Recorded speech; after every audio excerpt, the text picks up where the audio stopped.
This is the official preseason television partner of the San Francisco 49ers, KPIX 5. Last weekend gave us our first glimpse of the 2015 49ers. We're not here to predict the future. We don't have a crystal ball, okay? We're not going out and writing checks, okay? We're going to pay with cash. Tonight, they welcome a familiar foe to Levi's Stadium. We need 11 people to win every down. I don't care who gets the glory. Montana going in the end zone. The latest chapter in one of football's greatest rivalries starts right now on the KPIX Sports Network. The first football game of year 2 at Levi's Stadium, and who's here but the Dallas Cowboys? The 49ers wear their red and gold for the first time and will welcome back seeing some familiar faces returning to the field. And we're glad to have you with us for preseason week 2 here on KPIX with Tim Ryan, Ted Robinson, Dennis O'Donnell with us on the field as well. If one thing resonated from Houston last week, Tim, and it was felt across the ocean, in fact, it was the play of Australian Jared Haynes. What a great story, Ted. Just watching this guy learn the game on the run. To me, amazing how fast he's been able to pick up the game of football, having never played before. He's done it on the practice field, and he certainly did it in his first game last week. Here's a 53-yard run. Big hole, beautiful cut in the open field right there. So, hard to predict how many running backs are going to keep on the final 53, but this dude's got a chance because of his return skills. And we saw this in the punt return. Really good feet, terrific vision, making people miss. Should be fun tonight to see if he can really build on the performance he had in Houston last week. About 20 media members have traveled here from Australia to chronicle Jared Haynes' week 2 game and send it back home. But he's not the only player to watch. It's training camp, and there's a lot of jobs at work. So here are players to watch, brought to you by DraftKings. Well, fun to watch Blaine Gabbert. So efficient last week in that first preseason game. Had better players around him. Looked like a different player than he looked like last year in the preseason. Be fun to watch him again tonight. I expect him to play a lot. DeAndrew White, rookie out of Alabama, Ted, could play himself into a bigger role. Not just a roster spot, maybe the 3rd or 4th wide receiver. And then Keith Reeser, cornerback. I think that cornerback competition is still wide open. We saw him line up with the #1 defense throughout the week of practice. It'll be fun to watch him compete tonight.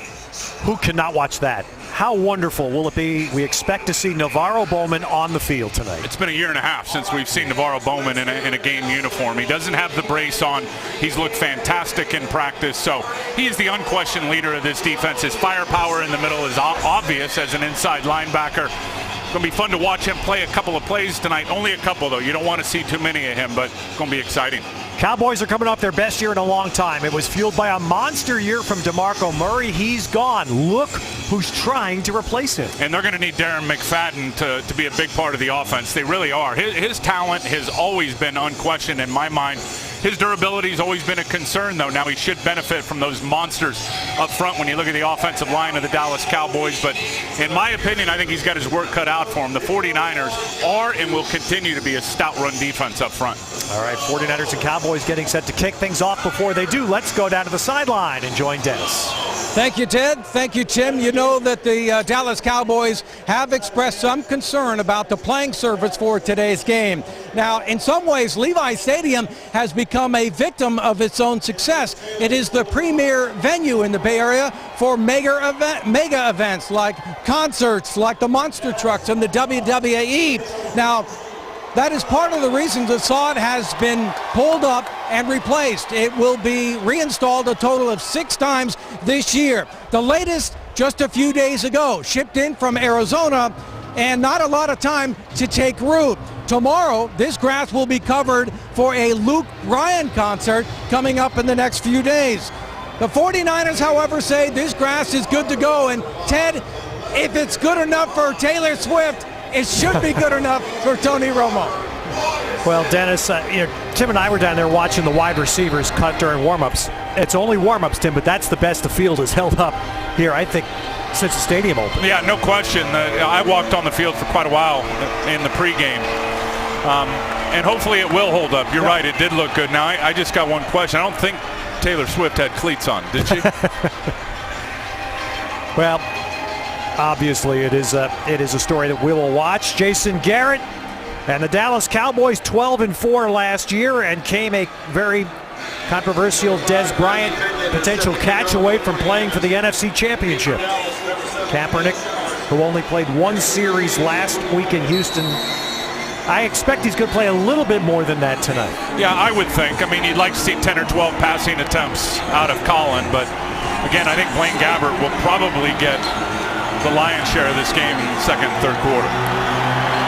And so that's Bradley Pinion, the rookie punter, drilling one that Lucky Whitehead lets skip by, and will be a touchback for the Dallas Cowboys. And another question answered. Tony Romo will come out and start tonight's game for the Cowboys. 13th season, coming off a brilliant year. Look at the touchdown to interception ratio.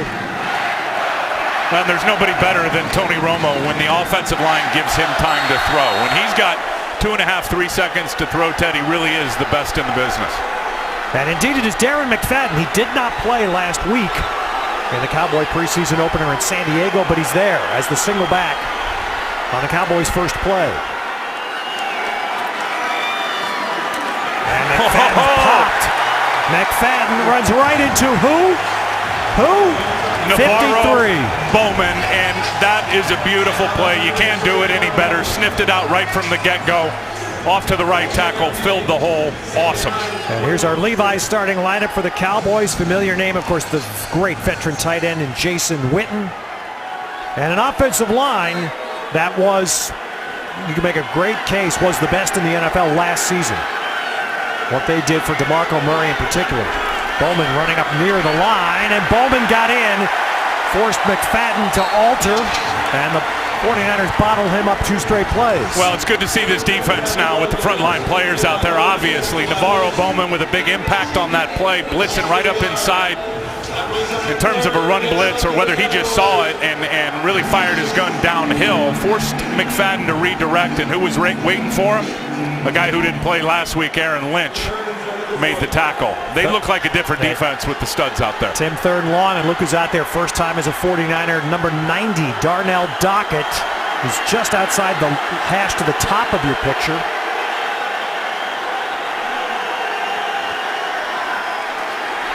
And Romo gets it out quickly with a flag down. And so is his receiver, Lance Dunbar. 49ers are a very strong 3 plays. Let's see the flag first, and it's against Dallas. How about Navarro Bowman?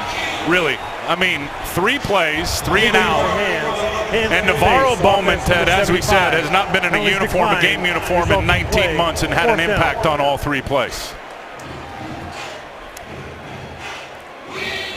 With everything around this team for the last 7-8 months being about who's gone, what a welcome sight to see someone coming back.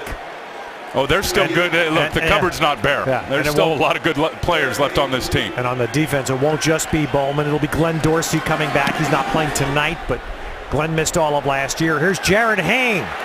How about that catch? Say hey.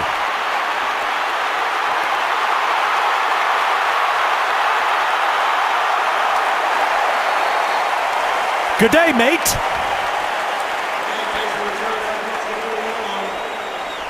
He does this a couple more times. We're all going to be eating Vegemite up here. Well, it's a bomb of a kick, and look at this catch over the shoulder, and then here's what you love. Again, we saw it last week in the open field, the vision, the cutting ability, shakes off Kyle Wilbur right there. Look at him read the block in front of him by Bruce Miller. Wanted to cut it up inside, read the block of Bruce, bounced it outside, made a few extra yards, and special teams, without question, Ted, will be his inside track to making this roster. It was a bombed punt, no doubt, by Dallas. Still a 28-yard, actually 27-yard return by Haynes. So, Kaepernick starts, and interesting, out of the eye with Bruce Miller as the fullback. Didn't see Miller much last Saturday. And he drives off the right side to lead the way for Carlos Hyde as we see the Levi's starting lineup. And the 49er offense with Miller leading the way for Hyde. Of course, the 3 leading receivers. They didn't get to see Vernon Davis in a uniform last week. He's back out there today. The offensive line, still the area that we all should have our eyes on. Center, and in particular right guard with Marcus Martin. That spot, I think, still up for grabs in terms of the competition. So the 49ers run their first 2 plays out of the eye, and Hyde is close to a first. Well, Hyde has a first. And that's good for a 49er first down. Right away, Tim, that's a different look. We didn't see that power running out of the eye last week. Well, they call it 21 personnel, two running backs and one tight end. And what Dallas did on those plays was they kept their two safeties deep. And if you're going to show the 49ers that soft shell, Colin Kaepernick's going to see it and check to a run. Love this up-tempo offense. And here it goes now out of the pistol. Kaepernick keeps it. And wisely slides right in front of safety Barry Church. And let's look at the Levi's starting lineups. Now in the Dallas defense that has some familiar names that are not out there tonight. You see the 11 that are at least starting. Familiar names not. Rolando McClain. Greg Hardy is now a Cowboy. He'll be suspended, as will McClain, the first 4 games of the regular season.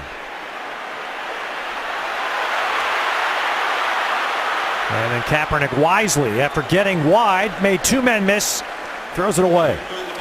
And smart play by Colin. And look, good coverage by Dallas, man coverage. They put both receivers out to the right. Colin knew it was man coverage. Receivers ran crossing routes. Nobody open, had some pressure up inside. Just moved outside, extended the play, and then the wise decision to, once you're out of the pocket, throw it away. Once it gets past the line of scrimmage in terms of the football, you're fine. So a short third. And look at this, Vernon Davis, fullback. And Carlos Hyde has to fight. Boy, he needed second effort to get close. But there's a different look. And I think we're going to see more of that this year, right? In terms of the tight ends being implemented as run blockers. And Vernon lines up at fullback that time. They'll be in a variety of roles, fullback, H-back, the traditional tight end, flexed out away from the line of scrimmage. And Carlos Hyde really makes that first down on his own right there. Devon Coleman and Gokchar had him right in the hole, and that big body spun for the first down. And now 2 tight ends in the game, but the handoff goes to Hyde. Good cutback. And Carlos Hyde runs it to the 20. Well, we've already seen different things than we saw last week. Last week it was mostly 2 tight end package. Here we're, Jimmy Tom Sula and Jeep Christ are implementing the fullback, whether it's Bruce Miller or Vernon Davis. Saw the movement plays by the quarterback, read option. Colin took it the first time. That time hands it off. Some nice cuts by Carlos Hyde. So again, 2 tight ends. Wide receivers either side. Smith top, Bolden bottom. Vance McDonald. And he's dragged down in the open field by Andrew Gachkar. And this now, when you start talking about the up-tempo offense, earning first downs, getting first downs, whether they're on first, second, or third down, now you're starting to put some plays together. And guess what? You're going to start seeing the Dallas Cowboys start to wear down. Maybe the biggest benefit of the up-tempo offense is getting the defense tired. Should be able to capitalize down here. So second down for the 49ers in the Toyota red zone. Oh, and that play busted. Blown up. That's Jack Crawford. And Jack Crawford, just coming from the defensive tackle spot, just slips right inside of Marcus Martin. Hard to know scheme-wise whether Joe Looney was supposed to block back, but typically when a guy slants inside like that and the guard's going for the linebacker, Joe Looney probably should have blocked back and got a body on Jack Crawford. So now Quentin Patton comes in as a third wide receiver. 49ers 3 wides with Vernon Davis the tight end and Hyde alongside Kaepernick. And there's the hands and a catch that should be a first down by Hyde. Another new wrinkle. Hyde out of the backfield. Seen it all off season, really, in practice. And a great read by Colin Kaepernick. Looks deep to shallow. Got 2-over-1 on Torrey Smith. Defense. Now you got a one-on-one. Penalties declined. Carlos Hyde First and 10. against the linebacker and all the running backs. Hyde as well. I mean, they've shown the ability to run those option routes on the linebackers and get open and catch the football. Well, we haven't seen him in a game yet, but all week in practice, it was amazing to watch Kaepernick's work on his rhythm with Reggie Bush. Great catching passes. Can't wait to see that. Yep. And driving into the middle, taking that ball down near the 6-yard line. That's Mike Davis, 4th-round draft pick, South Carolina. Isn't it funny how a great week of practice, preseason or not, really translates to the game? And if you were out of practice this week, and I know you were out there, it was sharp, really from top to bottom. And the amount of work that these coaches get done in the time allowed is amazing because of the up-tempo and because how they're always pushing it in terms of getting quality work at a fast pace. So now Garrett Selleck is a second tight end. He's tight to the right. Vernon Davis slot to the left. Bolden, nope, too far. So Bolden was being covered there by the veteran Orlando Scandrick, but that ball no chance for a catch. 3rd and goal. And a good decision, good vision by Colin Kaepernick. He took the one-on-one shot. Bolden, his favorite target, isolated against Orlando Scandrick. Scandrick was in great position. Wise decision by Colin just to throw it away. Now both tight ends to the left. Kaepernick with that signal, changing at the line. From the back shoulder, broken up, not held. Well done there by Corey White, the former New Orleans cornerback that was claimed on waivers by the Cowboys, and he busted that up from Torrey Smith. Another on-point read by Colin. Sees the one-on-one coverage with Torrey out there, takes a shot at it. Very good throw on the back shoulder, and it looked like Corey White just broke those arms down. That's an outstanding defensive play by Corey White to break the arms down and knock that football loose. So 25 yards now for Dawson. Bradley Pinion, rookie punter, is the new holder. Kyle Nelson, 2nd-year snapper. And Phil Dawson drives it through. So the 49ers starting with the Jared Hayne punt return and march the ball up about 50 yards down the field, ending up with the first 3 of the game.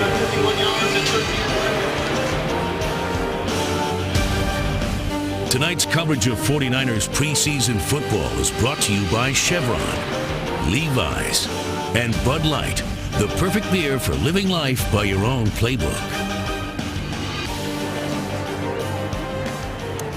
Well, it was a game-time call again that Navarro Bowman would play, and he's made himself felt already with these Geico tackles of the game. The beauty of it is, you would think as a player now from experience, is he's over the mental hurdle now. And I'm sure he thought about it coming into the game in terms of the knee and that catastrophic knee injury. But mentally, Ted, most importantly, physically it's been behind him. Now mentally it's, I'm sure, behind him. He's going to have a great year, man. And his leadership is just going to continue to uptick as the leader of the 49er defense. It's amazing how you appreciate, he was gone all last season.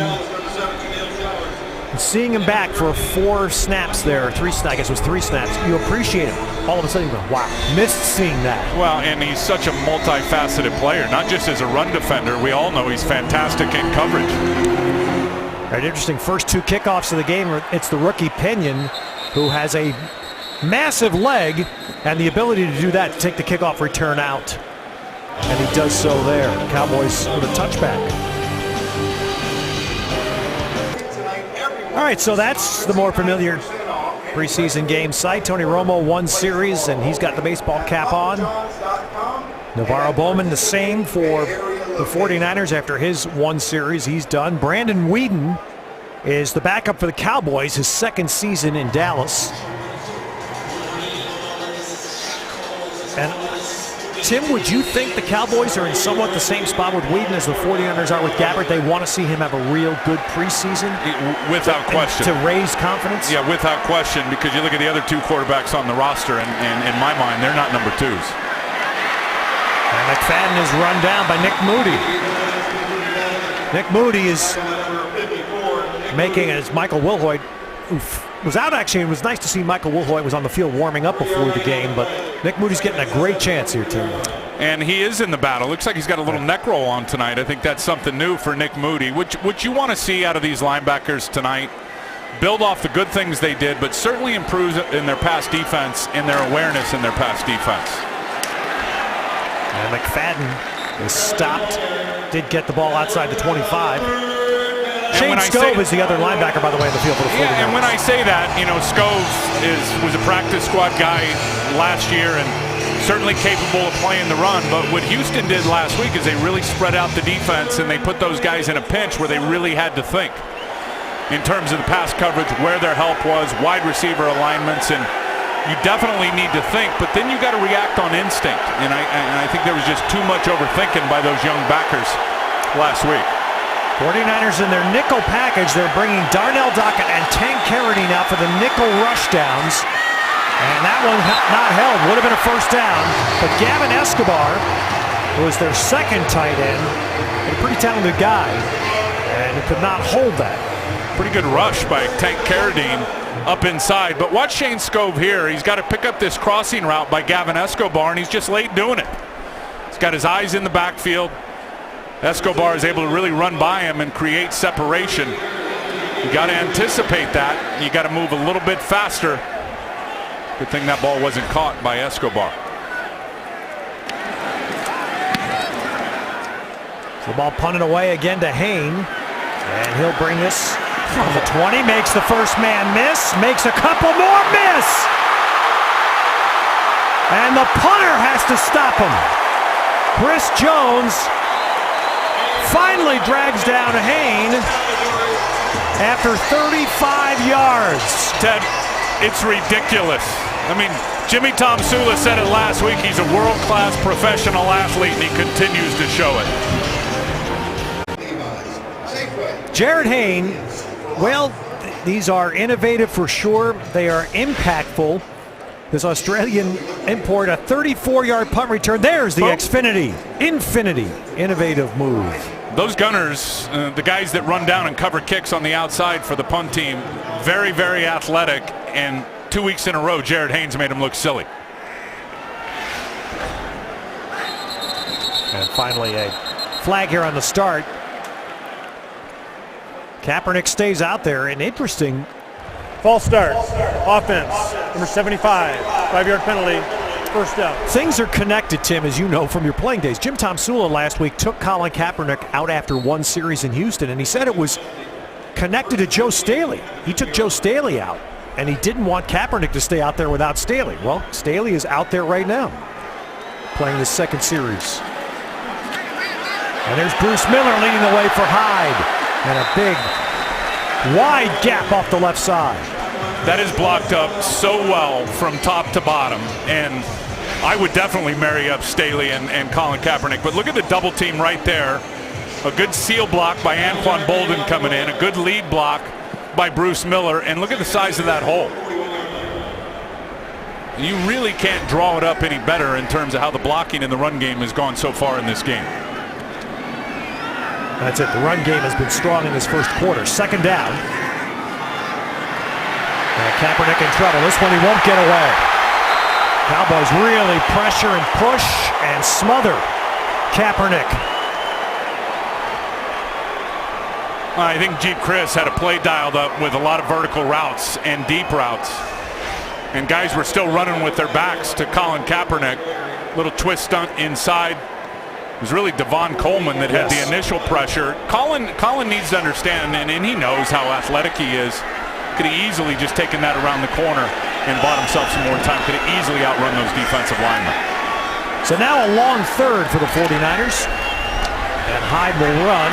He'll get a couple, and that's it. So the Cowboy defense, and that was, as Tim said, Devon Coleman and Ken Bishop that combined on that inside pressure to bust up the second down play, and that took the 49ers out of this drive. Well, no question, Ted. And I think if you watch that sack on Colin, that's one of the areas where they want to see improvement in terms of the consistency. Just pocket patience and understanding. You know, you don't need to panic. You don't need to backpedal and retreat. Just pop it outside, extend the play, and find one of those receivers deep. So Pinion gets his first punt of the evening. Whitehead, fair catch called, and all kinds of bumping, but who was first down there? And you gotta get used to seeing that 31 in red. L.J. McCray has become the outside man that's going to be first down on just about every punt.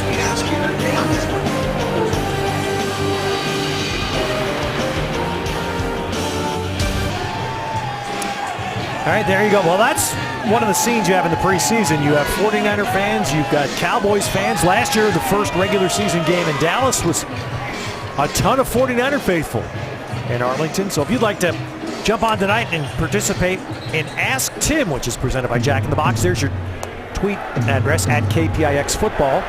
And we'll be answering a couple of your questions submitted via Twitter. Got Eric Armstead in the game, first-round pick at left defensive end, and Mike Purcell certainly earned himself some earlier playing time with his performance last week. Now this is Joseph Randall, and he's got a little chance here on the cutback. And he turned a play that might have been smothered into about a 6-yard gain. And Purcell was on his horse again. I mean, what he did last week in the goal line stand was awesome. And he just was able to do it again in terms of getting down the line of scrimmage and pursuing the running back, Joseph Randall, but overran it, and a good little move by Randall to reverse field and come back. Armstead there, Purcell in the middle. You'll always note him by the flowing hair down the back of the jersey.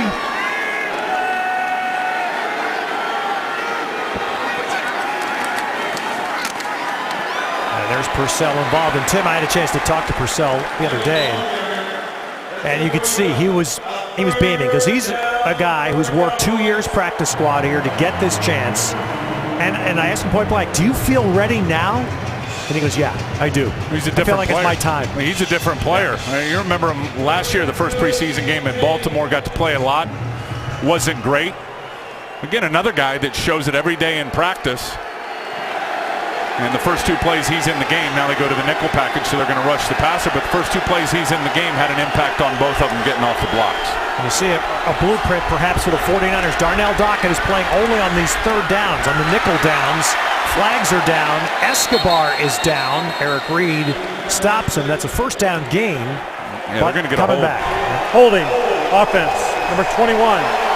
10-yard penalty, replay, third down. So, Timmy, we got Dockett playing on these nickel downs. Can't wait to see him go. And that's why he was brought here from Arizona. Here's the hold, Ted. Joseph Randall on Shane Scove.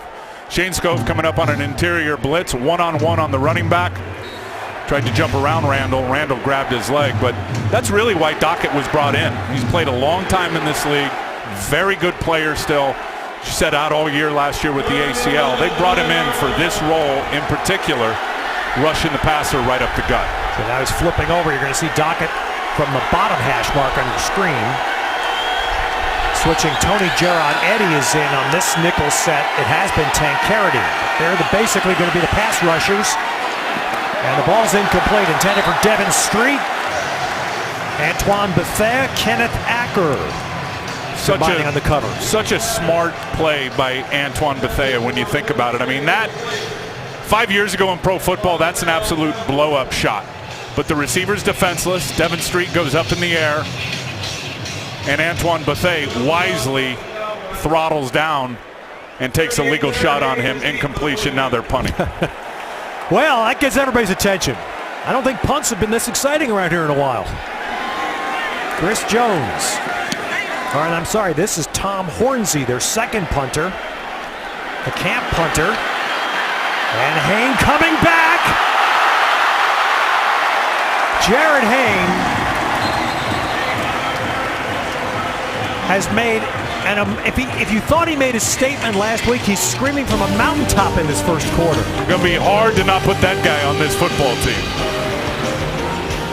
Now, last year, the 49ers defeated the Cowboys week 1 in Dallas, and the roundtable perfect combo, 2 first-half touchdown connections between Kaepernick and Vernon Davis. And from watching Colin in practice in this new offense, Ted, built from scratch, I'm so encouraged that you're going to see his level of play go upward this year. This offense, scheme-wise, I think is an absolute perfect fit for his skill sets. So now Blaine Gabbert is in. Kaepernick got 2 series. Mike Davis is in. And Mike Davis is inside the 25. Where the offensive line is just opening huge holes for these running backs. Mike Davis gets in here, first carry. Andrew Tiller and Dylan Farrell just provided a humongous hole right up the middle for him to take it for a first down.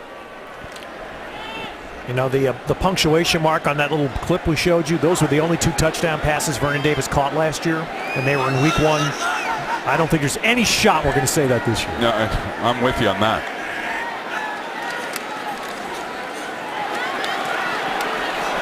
So Mike Davis getting some work. Mike Davis and Jared Hayne at running back are likely going to get a decent amount of work in this preseason, as the 49ers are going to be careful with Reggie Bush. And Kendall Hunter is still here, but of course Kendall's coming back from his ACL. And rightly so. I mean, last week we saw Mike getting it out on the perimeter, really making something out of nothing. Here in this game already, a couple of nice runs in between the numbers down the middle of the field.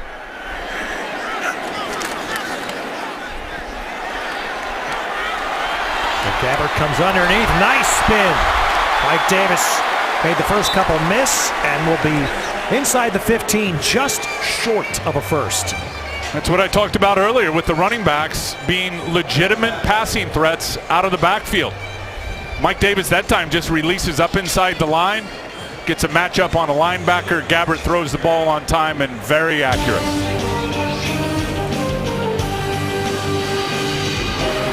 All right, 49ers will start the second quarter in the Toyota red zone, a short third. And the Cowboys plug it up. Don't let Mike Davis get it. And now Jim Tomsula will have a call here to make on a short fourth, and he's going to send Phil Dawson out. That's a really good play by the rookie linebacker Damian Wilson for the Cowboys. When you run a lead, which is the fullback leading up inside, and it was Bruce Miller that time, you got to get movement on that linebacker. Wilson saw it right away and really stuffed that thing in the hole. Nowhere for the running back to go. 33 yards here for Dawson. Again, working as he's been throughout camp with a new holder. And Pinion. Dawson's 2 out of 2. And the 49ers continue with the Jared Hayne punt returns and a pretty good run game. They move the ball. 2 field goals. Now the short drive after Jared Hayne's third terrific punt return. 49ers have 2 field goals for a 6-0 lead. Couple of injured men tonight. With more, let's go down to Dennis. Yeah, Ted, the 49ers in Houston last week really escaped unharmed. Not the case tonight. Tank Carradine went to the locker room. He has come back, but he does not have his helmet. He had a leg injury. Vance McDonald, who at the reception suffered an ankle injury. He is out for the rest of the game. Well, the 49ers traded 2 tight ends away this week because they felt very deep at that position. Absolutely, and the tight ends, Ted, from just knowing what this scheme is all about, they're going to deploy those guys a lot. They're going to be a huge part of this offense. I suspect all 4 of them, if that's how many are kept on the final roster. All right, this kick's coming back. Lucky Whitehead on the return, and does a nice job for Dallas, pushing it out near the 25. Lucky Whitehead played at Florida Atlantic University. He was a teammate of Keith Reeser's there. 49ers second-year cornerback. Here's Brandon Whedon. And you have to remember, Brandon Whedon still hasn't been in the NFL that long, but you have to remember he's 31 years old. That's right. All the years in minor league baseball, and Tate Cleveland took a lot of junk for drafting him in the first round, and I guess all the pundits were right as he's on his second team now here early in his career, but very talented. False start. Offense. They have, Tim, 61. one of the classic 5-yard penalty. backup quarterbacks. Their quarterbacks coach Dallas, Wade Wilson, who lasted almost 20 years in the NFL, right, mostly as a backup. Yeah, I played guy against Wade when he was with the Minnesota Vikings. They got a lot of coaches now coaching those quarterbacks. Scott Linehan, the offensive coordinator, he can coach quarterbacks. The head coach, Jason Garrett, he was in that role for a long time. So a lot of good coaching. There's Linehan right there. A lot of good coaching for the QBs in Dallas. We saw what a change we saw from Dallas during the season last year after the 49ers played them in week 1. As they go empty and a quick pop over the middle, and that's wrapped up quickly. Lance Dunbar on the catch. Shane Scove there. And this really, schematically, is what I expect a lot of teams to do the 49er defense this year. Shotgun fast pass, 5 guys out, spread the defense, get those linebackers working in coverage. Of course, now it's Moody and Shane Scove, but I can anticipate seeing a lot of that from opposing offenses this year. And the other player involved there is on the field, 49ers second-round pick, Kwaski Tart, walking up there near the top right-hand of your picture, wearing 29. Craig Dahl's the other safety in this 49er defense. Whedon being chased and gets rid of it just before Lemonnier pops him. You like that. Good initial pressure and getting pushed by Tony Giardetti, and then Corey Lemonnier is going to drive, and then he's going to see Brandon Whedon trying to pop outside. Here's what you like, the closing speed. Corey Lemonnier has put on 15 or 20 pounds. He is a much bigger guy, Ted, than he was his first 2 years here. And it shows up physically and what he's doing with his upper body and really pushing and extending on guys. You like the fact he hasn't lost that closing speed. Lemonnier, as he did last week, he's playing the outside left. Rookie Eli Harold is the outside right. Running a stunt there, and it worked. Quentin Dial and Eli Harold ran the stunt on the right side, and it creates a sack. Nowhere for Whedon to go and no one to throw the ball. There's Dial right there. He pushes it up inside, sets it up beautifully, getting in between the left guard and the left tackle. And once you get into that gap, when you're the setup guy, as Quentin Dial does there, it opens it up for the wrap guy, Eli Harold. And they're able to finish it off for a sack. Somewhere Justin Smith is watching that and smiling because he made a living doing that, right? No question. Take two men out. You bet. No Jared Hayne back on that punt return. Instead it was DeAndrew White. But no return chance as the ball skips out, and the 49ers will get Gabbert out for a second possession. Eli Harold, rookie, gets his first NFL sack. A very special pregame ceremony at Levi Stadium tonight as 49ers COO Al Guido unveils a plaque that will go outside the radio broadcast booth here at Levi Stadium. It is now the Lon Simmons broadcast booth, honoring a great man who spent 25 years as the voice of the 49ers. The longest stretch he had with any of the Bay Area teams. He called the Super Bowl famous John Taylor pass as Mike Davis runs on first down. And I can tell you it was an extraordinary honor for me to work with Lon for both the A's and the Giants. And there's no finer man that has ever graced our profession than Lon Simmons. His daughters Robin and Cindy are here today, and Dennis can have a lot more about this coming up at halftime.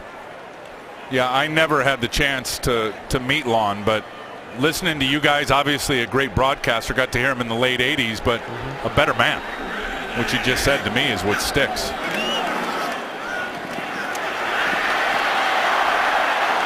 Flag down. Gabbert runs out with first down gain, but it's got a look of coming back, and it does. John Perry, our referee, signaling a hold. Holding, offense, number 68, 10-yard penalty, replay, second down. And there it is right there, Patrick Miller. He's got a hold of the chest plate and jersey of Randy Gregory, second-round pick of the Cowboys. A lot of people had a first-round grade on him. Very talented rusher. Patrick Miller had his hands full with him right there, literally.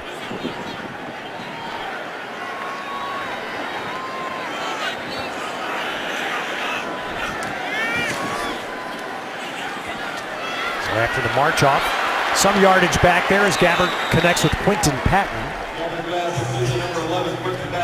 I'll tell you, watching the tape last week and a late pick right there out of Florida, Trenton Brown, I mean, he has got a great chance to be the swing tackle and really has an opportunity to be a great player in this league. Teddy is 6'8", he's 355 pounds. He was road grading guys last week in Houston as a run blocker, and he's got all the tools, man. He's got a chance to be really good. And just saying that, he trips on the offensive lineman and falls down. Looked like somebody stepped on his foot. The guy falls backwards like that.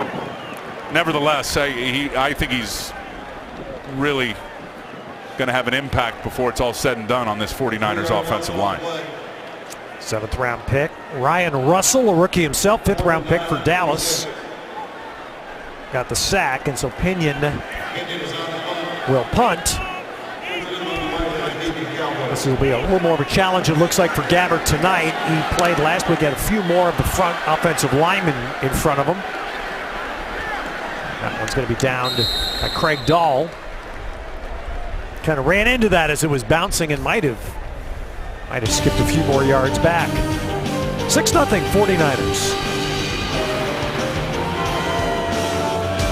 With Super Bowl 50 on this field, get your chance to have a tour of Levi Stadium. See this magnificent facility, including the 49ers Museum presented by Sony, all there at levistadium.com/tours. Awesome stadium. Good crowd here for a preseason game. And the storyline with the field coming in, Ted, it's held up beautifully. Dustin Vaughn is now the Dallas quarterback. He is their third. Right now in the depth chart, handing it to Randall. Dustin Vaughn's second year at the Cowboys out of West Texas A&M. And not much for Dallas. Romo one drive, and then Brandon Whedon for 3. Well, you love that. 0 first downs. Absolutely. 49ers defense getting it done in a big way in this game.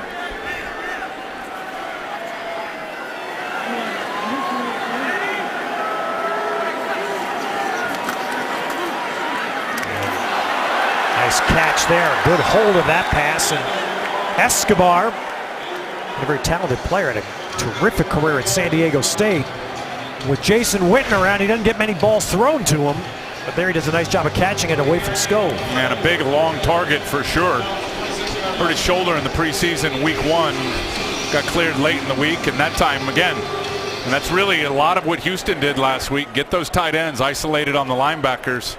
Watching Scove's reaction, he thought he was breaking on an interception, and Escobar slid right in front of him for the catch in the first down.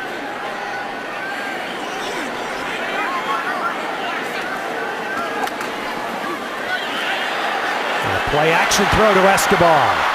And a good tackle. And here's a little test for the rest of this quarter, Tim, with the 49ers going with 2 first-year players at their corners. And I think you look at these corners, these young guys who really haven't played, and that's a mental error that time by Kenneth Acker, who was on the injured list all year last year. But you saw his closing speed right there. Just a guy that is, you know, young eyes on a football field, you're going to take the bait. And that time all the action went to the left. His eyes took him to the left, and Escobar was leaking out to the right. Got to see that sooner. Now Keith Reeser has shifted over. He's playing the nickel in the slot. Sharice Wright is the opposite corner from Acker. And Dallas runs the ball and gets a first down with Randall on the carry. You watch Dallas, and you talked about it in the open, DeMarco Murray and the great year he had last year behind that offensive line and all the carries that he had. So they bring in Darren McFadden, Joseph Randall, a 5th-round pick a few seasons ago out of Oklahoma State. They've got Lance Dunbar. I don't think there's any doubt the Cowboys and Jason Garrett there, the head coach, it's going to be running back by committee for the Cowboys when you talk about their run game this season. After DeMarco Murray, counting the playoffs last year, had almost 500 touches, 497 between rush and pass in 18 games. That is an astounding amount. And now the question becomes, Tim, is that offensive line good enough that they can run prior to the delay other backs game, behind? timeout. Well, you don't take anything away from DeMarco Murray, right, but those guys are really good at mauling people up front and getting pushed. So clearly the Cowboys think so because Murray's in division with the Eagles. It's an interesting sight. Just missed one, I'll tell you in a second, but that's a little trailblazer. Not the only one, of course. Sarah Thomas has been added this year as a full-time official in the league. Catherine Conti, first female that we've seen work a game at Levi Stadium. She is the line judge tonight. Well, she's got her game face on too, and her eyes for a good portion of the game, Ted, will be on those offensive tackles versus the defensive ends or outside linebackers. The first down, pressure, and Mike Purcell! Do you believe this? Rock 'em, Cowboy! Pick 6, Wyoming! You gotta love it. Everything about that play, and then the payoff, the house call from the nose tackle, who's really earned it with a great training camp so far. and gets himself his first ever NFL touchdown. Really good pressure right up the gut. Shane Scove and the rookie Eric Armstead. Watch Armstead, big 69, right up inside. Purcell getting his hands up to get a block, hits him right in the numbers, and then look at him shaking off guys. Mackenzie Bernadou, the offensive guard, just drips off of the back of Mike Purcell. What a huge athletic play. Little move on the quarterback, slips right by him. Wow. You can't help but smile. Love it. In the preseason, when you see a player like a Mike Purcell, look, it's why we all enjoy watching Hard Knocks, or to see those stories, as Dawson's 33-yard. Well, I've seen J.J. Watt make a play like that, but not many others. But now we've seen Mike Purcell do it. That is great. I mean, you're talking about a young man. He grew up in Colorado, and he was recruited to play at Colorado State, and the head coach didn't really want him. And so Mike Purcell went to Wyoming. Now, Wyoming is, they play a lot of football up there, but that's pretty tough country. Well, look at him battling. Ted, 2 offensive linemen, and then puts his eyes on his target, which is the quarterback. He reads the quarterback, Dustin Vaughn's non-throwing hand coming off the ball. He knows the ball's coming out. He gets his hands up, just hoping for a block or a pass breakup. And then the athleticism to capture that football. And then you saw all the good stuff after. Cutting on the quarterback back, then shaking off Bernadou, and then juicing it into the end zone with speed. That's so much fun to watch. Mendocino Redwoods defensive. That's just an all-around play of the game by Mike Purcell. And the funny thing is he ended up going to Wyoming. He played there, undrafted. But that guy, because that's the guy. He's the guy that has been the teacher for 2 years for Mike Purcell on the practice squad. And now Mike Purcell's position coach, Scott Brown, is the man that recruited him at Colorado State, but the head coach didn't really want him. And that's why Purcell ended up playing his college football in Wyoming. And Jimmy T is obviously, Coach Tom Sula, been great for Mike Purcell, but Scott Brown now, and there's no question he's had an impact on Mike Purcell knowing him. And I had a good opportunity to talk to Coach Brown this week during the week of practice. Very good person, kind of pulled out of the woodwork, right, as a scout, now back in the mix as a coach, and probably nobody happier than Mike Purcell than Coach Brown right now. And of course you get, and we talked a little bit about this last week in Houston, and about the third year being so crucial. And there's a limit to the practice squad time at some point, as Shane Scove slowed up Randall, and then teammates helped finish. But this is a year, and that's why I asked Mike Purcell earlier this week, do you feel like it's your time now? Are you ready? He goes, yes. Well, more ready now than ever. And that's obvious with what he's putting on the field and with what he's putting on tape, which is important. I mean, always hard to really try to project how many defensive linemen are going to make the roster. I mean, based on his play so far, he's got an unbelievable shot in terms of the numbers game and being one of those guys, but he will not be on a practice squad here, because if somehow he goes to the practice squad, I would assume, based on his play, he'll be playing somewhere else on an active roster. Vaughn did a nice job to pull down the snap, then hits Whitehead just short of a first down. Because that's the deal now. Another team wants to pull a player off another team's practice squad, they've got to immediately put him on the active roster. Gerard Eddy gets out here quick. One thing I think that shows up, and this defense was on the field 74 plays last week, and obviously a variety of guys, but this team, in terms of physical conditioning, Ted, and how hard they work and how fast they practice versus the up-tempo offense, there's no doubt the conditioning is outstanding. We got a quick look there at Scott Brown, urging on his team. Meanwhile, the Cowboys run it on the third down short. Randall gets the first. There's Coach Brown right here. I talked to him during the week. Said he thought he was done in terms of the coaching. And then when the opportunity arose with Jimmy T giving him calls, say, would you come in and coach the defensive line, just absolutely thrilled. That guy's been around a long time. Coached a lot of football. Cowboys haven't crossed midfield in this first half. McFadden did the running early. Randall's doing it now. And that gets into me back to the point we were talking about just before we went to a commercial there, is that, you're going to ask, it's such a difference when you get 500 touches out of one guy who was super productive last year. Can you split that, let's say, between 3 guys and get the same productivity? Absolutely. And Randall has been the guy that I think a lot of people anticipated. Then they went out and got Darren McFadden in free agency. So I could easily see McFadden, if healthy, getting 14, 15 carries a game, and Joseph getting the other 10, 11, 12 carries. Vaughn was about to get popped from the backside by Harold. Got rid of the ball incomplete. Again, of course, you're seeing this tonight without Romo, without Des Bryant, without Jason Witten, all the other weapons that Dallas will have out there starting week 1. There's Darren McFadden right there, wearing that familiar number 20. Without Terrence Williams, who's been a good second receiver for No them. doubt. No, their run game, really their balance on offense. And really with Romo, there's Des Bryant taking full ownership of this offense. Equally effective both running and throwing the football. Now a long third for Dustin Vaughn. And the Cowboys. And that ball broken up. Incomplete. The intended receiver is a rookie tight end, Jeff Swaim. That's L.J. McCray in on the 49er cover. And Jaquaski Tart as well, the second-round pick, both of them. L.J. McCray and Tart doing a great job reading the quarterback and then driving on the football. And L.J. McCray ends up getting the hit on Jeff Swaim, but both of those young safeties on the back end doing a good job bursting up to the ball to make a play. So once again, we get a punt coming here, and it's DeAndrew White.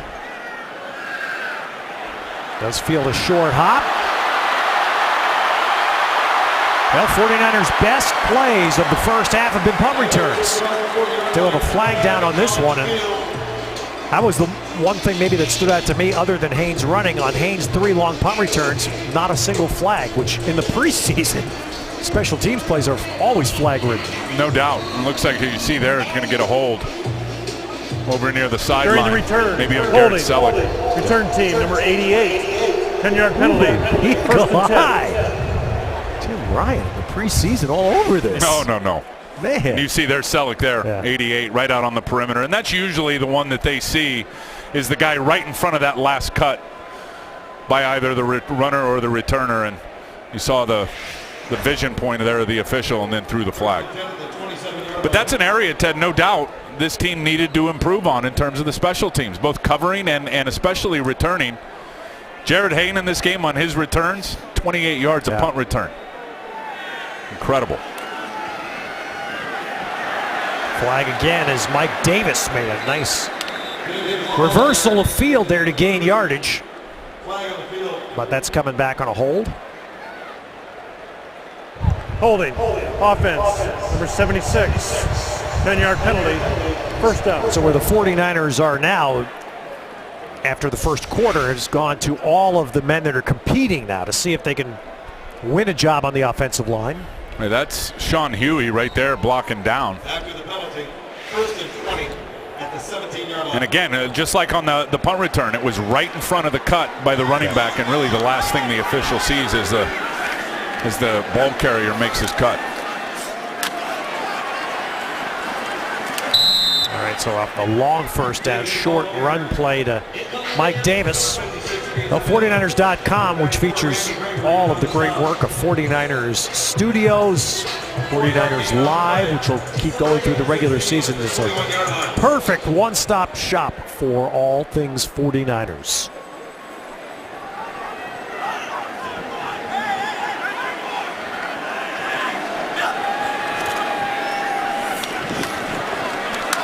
Another second down run. And another of Mike Davis making something out of nothing. I mean, Jonathan Brown, defender for Dallas, sitting right in the hole, ready to tackle Mike for no gain, and a really nifty little cut. 30-second timeout. Right there. It's a little jump cut to the side and ends up getting himself a few yards. Pretty sure 90.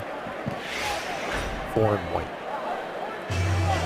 And so I was watching on the field here with Huey out there, Tim.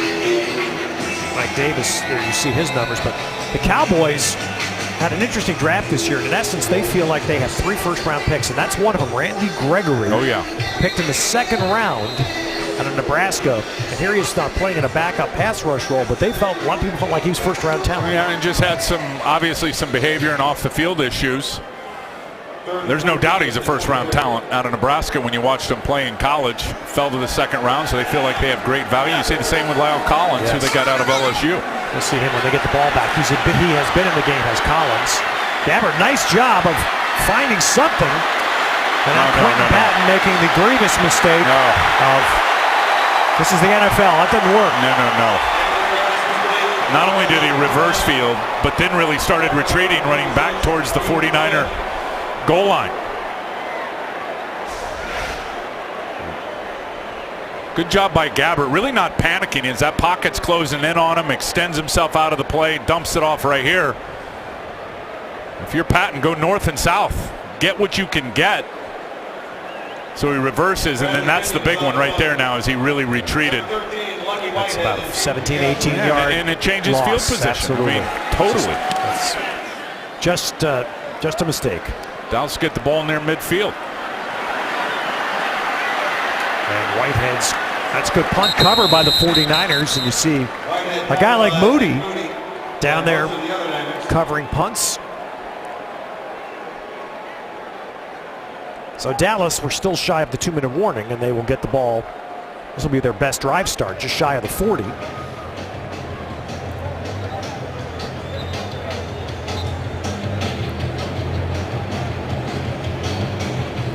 Well, it's been a very solid defensive half. Again, Romo for the first series. Whedon, the backup, played 3 series. And the pick by Mike Purcell, run back for a touchdown, came off the arm of Dustin Vaughn. And certainly talked about one thing to improve defensively was the pass defense. 19 yards. And that's pretty darn good. Not only the 1 sack, but some good pressure by Eric Armstead and some other guys that forced that interception. All right, first rounder Armstead is on the field here in that 4-man front. So is Purcell. And Vaughn finds an open man. That's a good throw. Best for Dallas, their first time in 49er territory on the completion to a name that is familiar, A.J. Jenkins. Lost his shoe on the play. First round pick here, did not work. Went to Kansas City for 2 years, had some playing time, not much. Chiefs let him go, and he's trying to keep himself viable here in Dallas.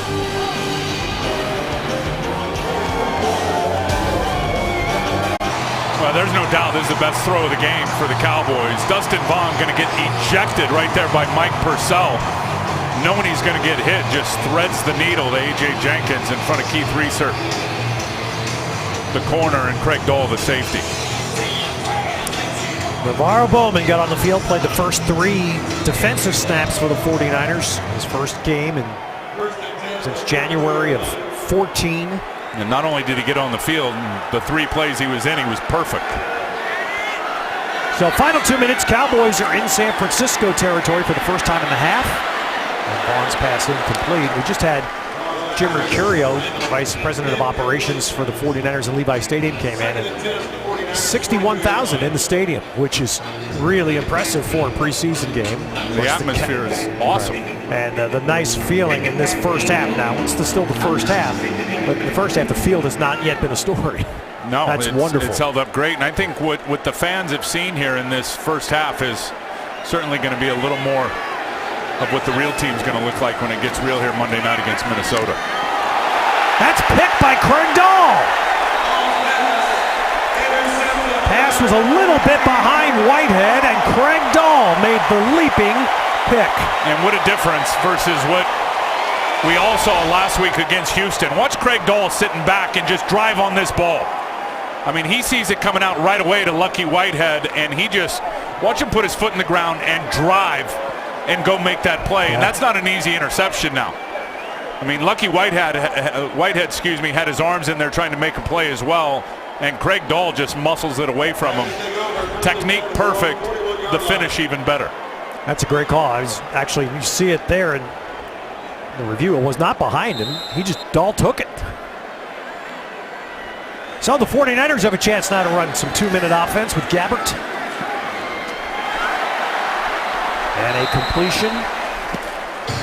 And you love this if Jerome you're Jeep Simpson. Chris. You love it if you're the offensive coordinator because you get an opportunity, and there's Jeep right there. You get an opportunity to run a situation that's absolutely vital in pro football, the hurry up, the 2-minute drill. Thank the defense. Mike Davis trying to pick his way up the middle, and he did get some yardage. The other story, Tim, it's much more pleasant to talk about football. In a game and a half, operation hasn't been a problem for the 49er offense. Patton gets it down inside the 40. It'll be 3rd down. We're going to see a lot more of that, too, I think, out of the offense. Throwing to the running backs and throwing to the running backs on time. It'll be 2nd down for the 49ers when we come back out of a timeout. Jeep Christ, who has been in this offense with the 49ers for 4 years now, the first time as the offensive coordinator as Gabbert has run out of bounds. And I've talked to Jeep about Blaine Gabbert and really what the expectations are for the backup quarterback. And Jeep said he's totally a different guy. He knows this offense. This offense suits his talents and his skill sets. And you saw it right there. I mean, just feeling the rush, putting his foot in the ground, and now creating a 3rd and short and picking up some yards with his legs. He is a more talented runner than people think. They're trying to run it. Oh, Dallas stops Mike Davis. There's also a flag down, which the Cowboys might decline if it's against the 49ers. Not in field goal range here. And it is a penalty against San Francisco. And those are the things Coach Tom Sula wants to get cleaned up now. I mean, penalties are, coaches don't like them anyway, but especially when they happen on 3rd down. Almost intolerable, especially 3rd and short. Holding. Offense number 88. 10-yard penalty. 3rd down. All right, Jason Garrett's taking the yards on the hold called against Selleck.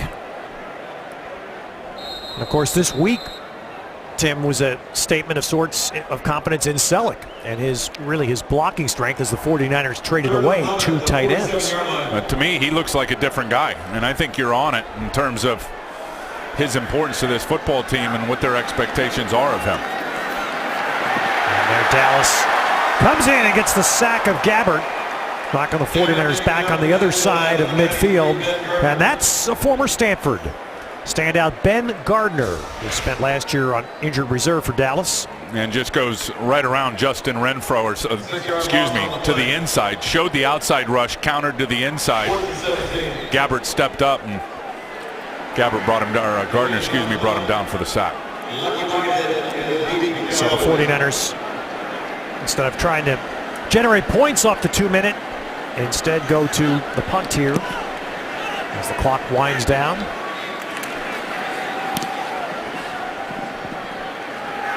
And Lucky Whitehead's going to try to run, see if he can do what Hayne did. And Whitehead gets a little bit of space out to the 25, but just time for one snap for Dallas. Looked like Kenneth Acker hurt his hand there as he was diving to tackle Lucky Whitehead. So no offensive touchdowns in this first half. 2 49er close calls, especially one to the end zone to Torrey Smith that was broken up. But the only touchdown is going to be a pick 6 by Mike Purcell, nose tackle. You see Acker holding his left hand right there. Could see that when he dove down at the legs of Whitehead covering him. You know, what you want to see is for the offense, if there's any criticism, it's 0 for 2 in the red zone and the 3rd down stuff. Those are the things that Jeep Christ and Jimmy Tom Sula will talk about at halftime and certainly throughout the preseason, that they need to get cleaned up along with the holding calls. All right, so the 49ers leave the field with a crisp look first half. Couple of holding penalties that were small blemishes. Defense was very strong. Defense was tremendous in the first half. All right, let's hear it right now from 49er coach Jim Tom Sula with Dennis. Okay, Jim, you're a defensive guy. You must be loving this first half. Yeah, well, I'm not real happy with the penalties. Tell me about Purcell. Obviously stood out last week, and he had the touchdown return tonight. Yeah, Michael's playing good football. It's good for him. Jared Hayne made a beautiful over-the-shoulder catch, and again for the second week in a row, he's a big story. How happy you're about seeing him perform? Yeah, we're second game of the preseason. Just got to keep working. What were your overall impressions of the half? Well, I don't like the penalties. Okay, we got a couple of problems right there. In the protection and the penalties with the young guys. So got to clean that up. All right, Jim, thanks a lot. Jim Tomsula, the head coach, back up to you guys. All right, that last answer that I think set up the protection, I'm sure had to bother him. Gabbert didn't have much of a chance in that second quarter. Well, coming up on our Toyota halftime show, a wonderful honor as we'll listen to some of the greatest 49er moments as they were called by the incomparable Ron Simmons. The 49ers into the locker room with a 13-0 halftime lead from Levi Stadium. We'll be right back.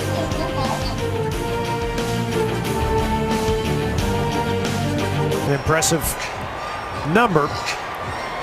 The 49ers with the lead. Here's another stat, Tim Ryan. Navarro Bowman played 3 plays in the first half and had 3 tackles. Yeah, impact. When was your last perfect game? I'm trying to remember. Never. Had a couple perfect practices, never a perfect game. That's pretty impressive. So good to see him out there, and that's what we've seen, though, when you watch him in training camp and watch him in practice. I mean, mentally, he's all over it in terms of, getting his keys and making his reads and diagnosing the play and going and getting it. The beauty is it translated right back to real football on that first drive. So DeAndrew White, the free agent wide receiver out of Alabama. Ooh, like that. He ran right into a white shirt that was pretty much unblocked there, and that's Tim Scott covering the kick for Dallas. Like Tim Scott just ran right by the blocker responsible for blocking him. Nobody hit him, and just an earhole shot on DeAndrew White. I mean, he is just totally unblocked and never got off his path. Puts his helmet on the earhole of DeAndrew. All right, so the 49ers don't get the first play off cleanly.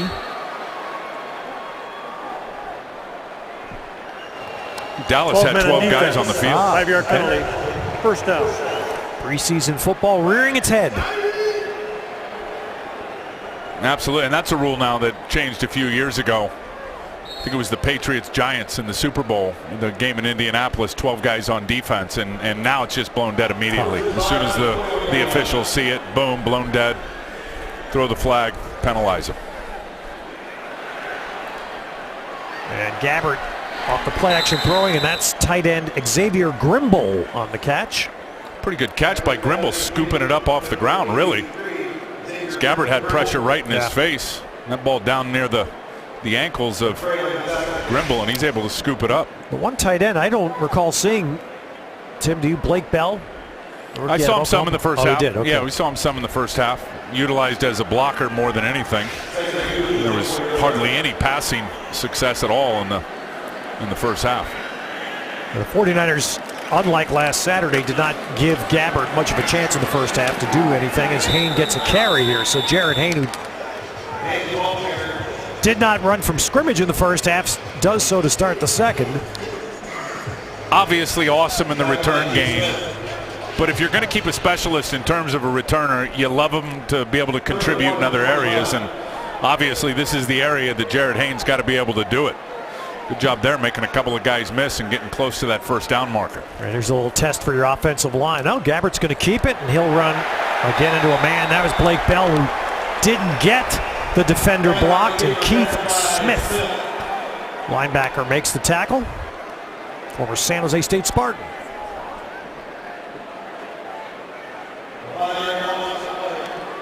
So the 49ers, let's say Jim Tomsula was not thrilled with the protection, Tim. He mentioned that to Dennis going off the field. I would say the overall blocking second quarter went on, and here has not been sharp. Well, defense has got an advantage, I think, when you get down to the third teamers. A lot of these offensive linemen be a challenge to make an NFL roster. Well, Lucky Whitehead got a little gap, and boy, he doesn't go down. Quentin Patton wrapped him up but didn't tackle him. And Whitehead runs it all the way down inside the 40. So Lucky Whitehead giving Dallas a little spark, and their first possession will start inside the San Francisco 40. Indicates 170 days to Super Bowl 50, which will be played on this field. A long time coming to get the Super Bowl back in Northern California. To commemorate the 50-yard line here and on all NFL fields this year will be in gold. To commemorate the anniversary of the Super Bowl, and such a special one to be played in this stadium. For Dallas to the ground, and a good run to the outside left there by Michael Hill. Well, Dallas just jumping into a 3 tight end set and just running the power run game out to the edge. You got to set the edge better if you're the corner out here. Sharice Wright as the force guy. I mean, Desmond Bishop does a terrific job blitzing up on the inside and forcing that thing to go wide. The force guy against those multiple tight ends is the corner. And Sharice Wright makes a business decision, goes down to the ground, and that really is what gave up the edge to Michael Hill. 49ers have Lawrence Okoye out there on the right defensive end spot, giving him those game reps again as Hill gets spun around and dropped. Another good play by Bishop. And so Tim, this week I talked to Lawrence Okoye. And Lawrence Okoye, who of course is another third-year player, coming off, never had football pads on until 2 years ago. And asking him how he felt last week to have a couple of good rushes in Houston. He said, great, but he said, the thing I need to play. He said, it's the way I get better, game reps. Absolutely. Hard to get better in practice because you can't simulate game speed and game action and going against an opponent you don't know. I talked to him as well, and I told him good job on some plays, and his critique of himself was just get off the blocks quicker and make the play. To the goal line, incomplete. High pass there with L.J. McCray on the coverage of tight end Brandon Barden. I also talked to Lawrence about, look, as a defensive lineman, when you see the non-throwing hand come off the ball by the quarterback and you know you're not going to get there, good bull rush there, get your hands up. And look what happens. As soon as that non-throwing hand comes off, and he already knew that, but just as a reminder, get your hands up and make them throw through that picket fence. That's a good job. Lawrence Okoye also talking a little bit about the Jared Haynes situation. As on third down, Vaughn will be chased by Lemonnier and fires what should be picked, and it's collided. That was an interception that should have been, and it was 2 49ers, L.J. McCray, and let's see the other man that collide. And neither man comes away with it. And really good pressure right here by Eric Armstead, the first-round pick. I mean, look at that push that forces Dustin Vaughn out, and then Corey Lemonnier goes to clean it up, and then both LJ and Dante Johnson knocked themselves off the potential third interception of the game. Yeah, we didn't see much of Dante Johnson in the first half, no, but there he was. So that gives Dallas a chance to score points here. 43-yard try by Dan Bailey, good strong-legged kicker, had 5 over 50 last year. And he drills that one, no good. Flag down. Flag down, 4th and 8, the situation. Well, we're going to see if somebody pushed one of the rushers. There is no foul for illegal formation. Kick was no good. All right. Timeout on the field. Somebody thought the 49ers were lined up improperly, and John Perry said, no. He said, Garrett, frustrated. Should have had 3 points there.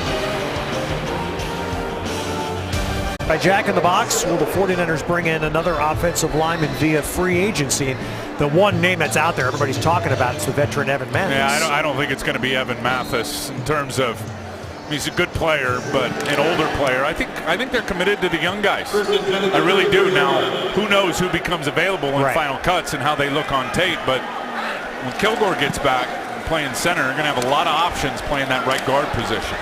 So Dylan Thompson, the third quarterback for the 49ers, is in. Jared Haynes gets the carry. Thompson out of South Carolina. And we should reference, by the way, you referenced Daniel Kilgore. He was at least walking. He has gotten off the scooter Saw him walking around the practice field this week, a good sign. Unlikely to be ready for week 1. And I think absolutely the key right in the middle of that offensive line, which then allows Looney and Marcus Martin and Brandon Thomas and Ian Silberman, he's in the mix as well, to really focus on that right guard position. So now Hayne pushing the ball across the 40. Unbelievable on special teams in the first half. That's the first punt return. Just a big bomb out-kicked his coverage. Hayne makes a great catch and then just making people miss. Watch this little move right there. Those gunners are so athletic. To make those guys miss, then stick his foot in the ground and get vertically north and south up the field. You average 9 yards a punt return in this league, you're pretty good. 28 yards a return on those 3 returns. That was our Mendocino power performer. Here's a power run by Hayne. And Jared Hayne to the Dallas 25. Look, we've all watched a lot of preseason football this year. I'll say it right now. This is the story of the preseason in pro football. It really is. This guy has never played football before. A terrific rugby player, but just his abilities and learning the terminology and the line calls. Look at him switch the ball into the left hand, a wicked straight arm. Jared Hayne has been fantastic.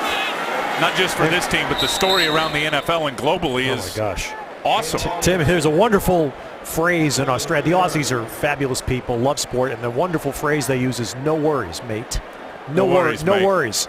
As if to say, no problem, don't worry about it, no worries. Jared Hayne is putting together a no worries first 2 weeks here. I hate to say it, but I bet a few more shrimp are going on the bobby. You know they're excited. How do you control them from not celebrating Ted in the press box? So it's interesting. I talked to Lawrence Okoye about this week, and I asked him, have you talked to Jared Hayne much, given what Lawrence went through, coming from another country? And he said no. Not really, because he said Jared's journey is much different than mine. Jared Hayne had played a ball sport, Lawrence hadn't, but he really said, I know what it's like when you have a lot of people in your ear, from home, the media coming to cover, and so I've really tried to let Jared alone. Jared Hayne got asked in his press conference, have you talked to Lawrence Okoye? And Jared Hayne, you could tell he's being very polite. He goes, oh, sure, Lawrence has given me help, told me things.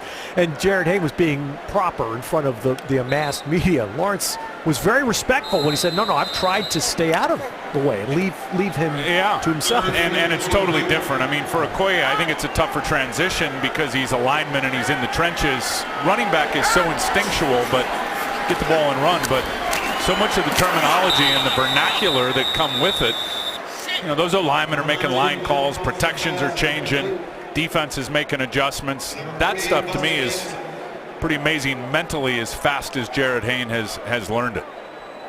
A 3-yard gain, 4th and 5 at the 20-yard line. Lawrence Okoye, of course, was a discus thrower, a fabulous athlete, trying to make that transition to this sport with pads for the first time. Jared Hayne, you mentioned he's used to a ball sport, he's used to contact, it just wasn't with pads. And Jared Hayne played rugby league, and I've been instructed this week there's two versions of rugby. He played rugby league, which is 13 men aside. As Mario Acosta gets a chance to kick for the 49ers, and he drills through a field goal to give San Francisco an extra 3 onto their lead. A little Bud Light trivia for you. What current 49ers offensive players were drafted in the first round? Not one of them was the man who just kicked that field goal. Let me make apologies to his family. That's Corey Acosta.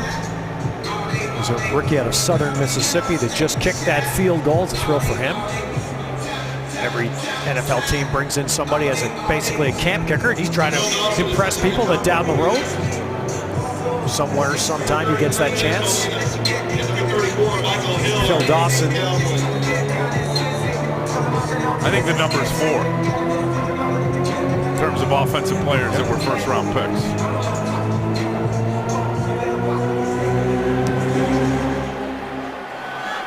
Phil Dawson's kick going to be run back in the end zone here by Ben Molina with a flag down, and Molina's down just across the 20. Flags on the field.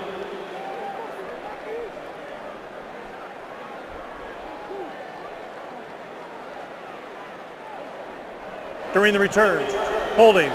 Return team number 60. 10-yard penalty.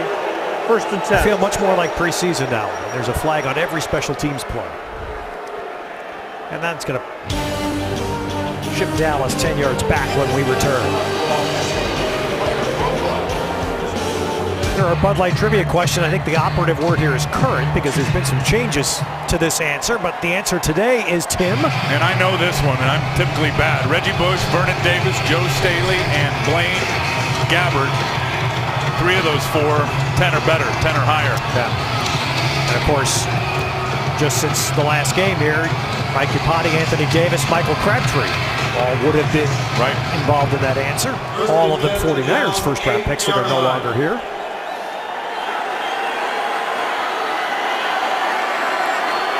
So Dallas backed up inside their 10. Dustin Vaughn continuing as the quarterback.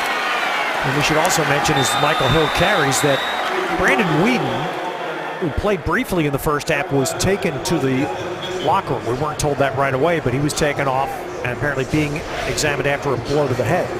Yeah, they're going to need him in terms of the backup quarterback. Desmond Bishop, Ted, he had a little calf pull last week in Houston. He has played well in this game, and look, he hasn't started any games since he tore his hamstring in 2011 with the Green Bay Packers, and there's going to be, you know, a 4th inside linebacker kept on this football team, I would think, and right now he's probably the guy that is in the lead for that 4th spot.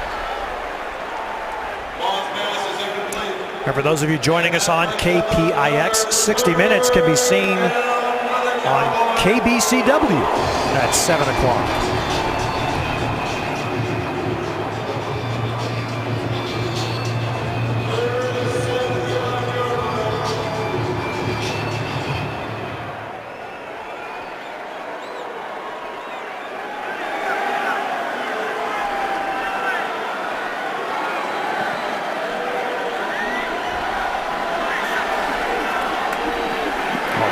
What a spin move by Bishop.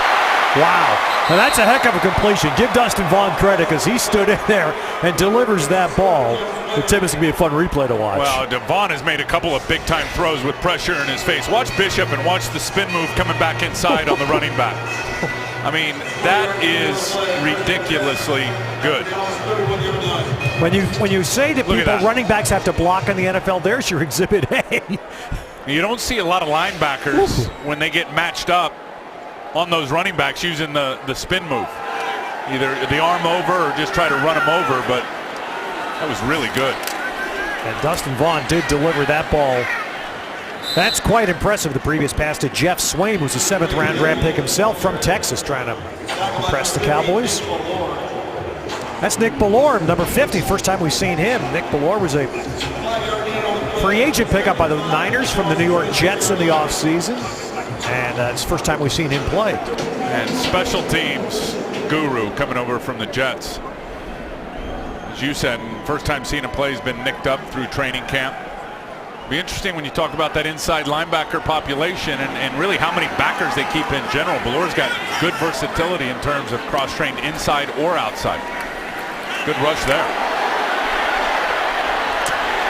Oh, that's a big-time hold. Another terrific Dallas catch. That's a big-time hit. Yes, it was. Jaquiski Tartt.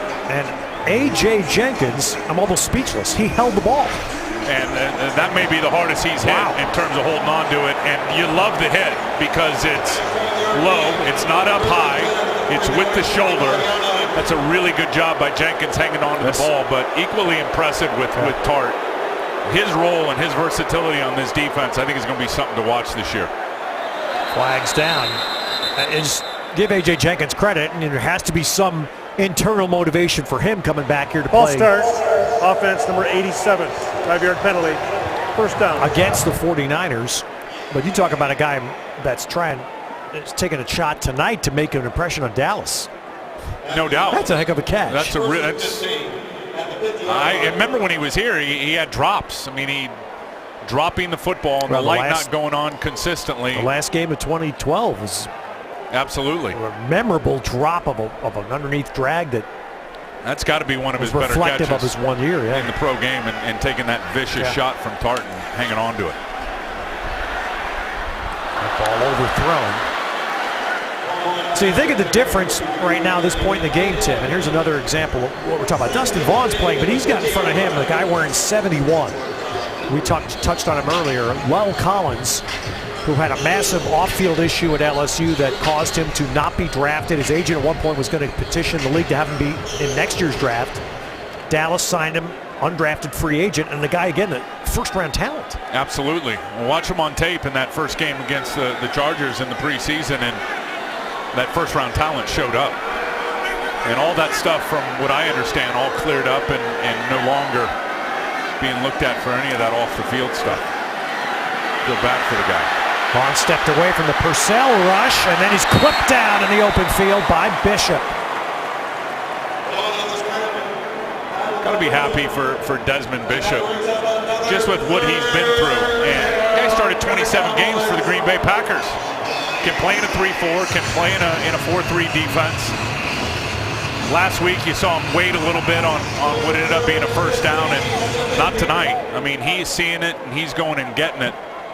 It's a good story to see him back and in the mix and begin to lead when you talk about that fourth linebacker to make this football team.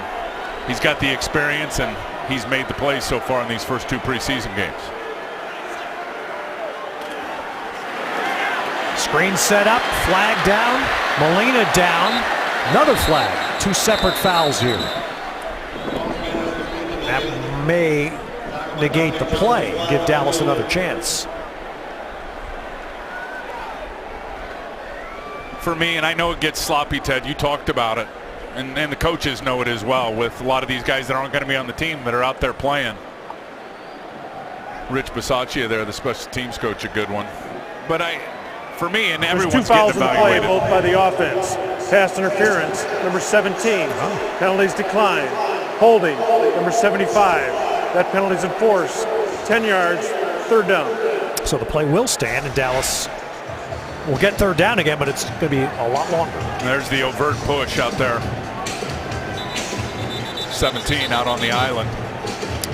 Getting the offensive pass interference. But for me, it's really about... Correction, both penalties have been declined. All right, so result of the play, fourth down. John Perry actually went to Jim Thompson and said, no, we'll make him punt. Number one, no injuries, obviously. You get through these latter part of the games and all of preseason without any injuries. But my eyes now on the young guys, the young draft picks. Eric Armstead, watching him play. Watching Jaquaski Tart play. Watching Kenneth Acker play. Watching Dante and continuing to play out at corner. I mean, that's where my eyes are going, right to these young guys. So Tom Hornsey dropping the nose there, hitting the rugby punt. And DeAndrew White with a fair catch. That's what the Aussies have done. That's the biggest import until Jared Haynes showed up, right?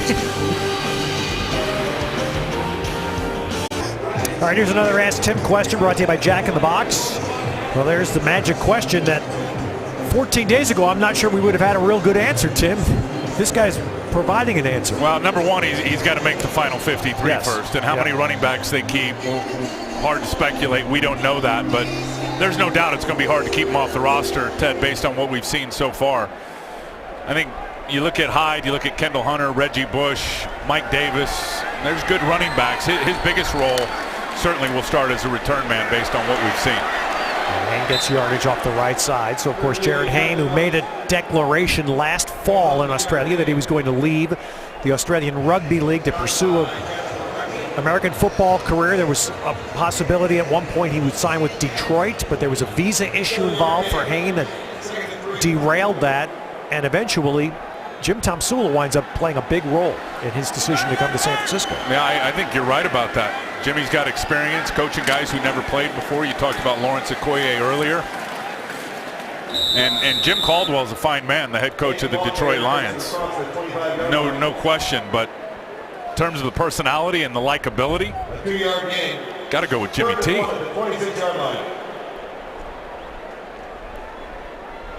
What, 8 years, I believe, for Tomsula in NFL Europe, including the 1 year that he was a head coach with the Rhine Fire. And he was going and recruiting guys to play in that league. I mean,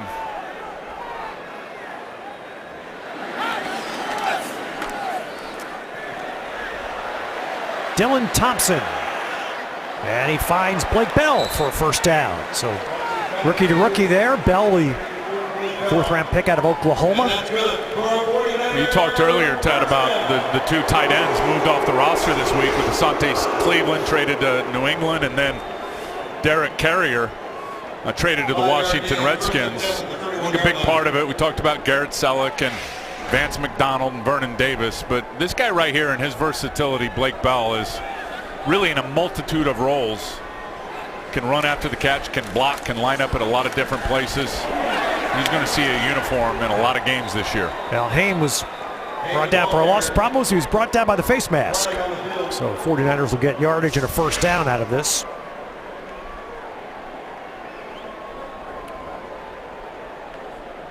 Whoops, right there. Ryan Russell.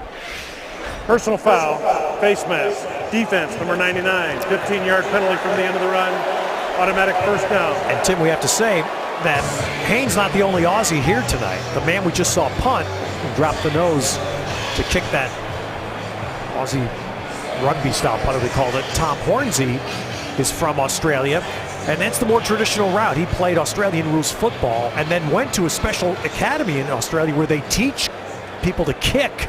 Yep. In the style that would translate to American football, and that's we've seen quite a few punters from Ben Australia. Graham, I know one of them certainly, right, with San Diego Chargers. Darren Bennett. Matt McBriar. Yep. Sav Roca.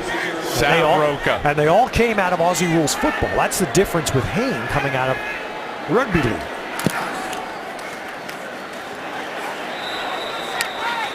And so Hain getting a little breather there, and that, I believe that is Kendall Gaskins coming in. Ben Gardner on the Dallas hit. So once again, from the 49ers standpoint, another second preseason game here with no Reggie Bush and no Kendall Hunter. And my understanding from talking to Jim Tom Sewell this week, we'll see a little bit of Reggie Bush next Saturday in Denver. Reggie will do his work on Sundays when it's real football, and he'll get a couple opportunities, like you said. Jimmy is certainly truthful in what he says, but Reggie knows pro football. You got to protect Reggie Bush from Reggie Bush, because if you tell Reggie to go practice and to go play in a preseason game, Reggie's going to grind and absolutely try to tear it up. And with his talents and his skill sets and what he's going to be asked to do this year, I think a lot as a receiver out of the backfield, he doesn't need to do it. Gaskins running ahead. Going to be stopped short. 49ers will be in Denver, and that'll be our next telecast here on the KPIX television network. It'll be Saturday night. 49ers are going to Denver early. They're going to practice against the Broncos this week prior to the Saturday game. And I think we're going to see so much more when you talk Reggie Bush and Jeep Chris now with this new offense and how they run it. And Jimmy knows it, building the offense for the skill set of the team. Much more throws to the tight ends, Ted, and to the running backs. More screen plays. I don't know about you, but I can't wait to see a screen out to the left side with Reggie Bush behind Joe Staley and Alex Boone. The end of the third quarter. End of the third.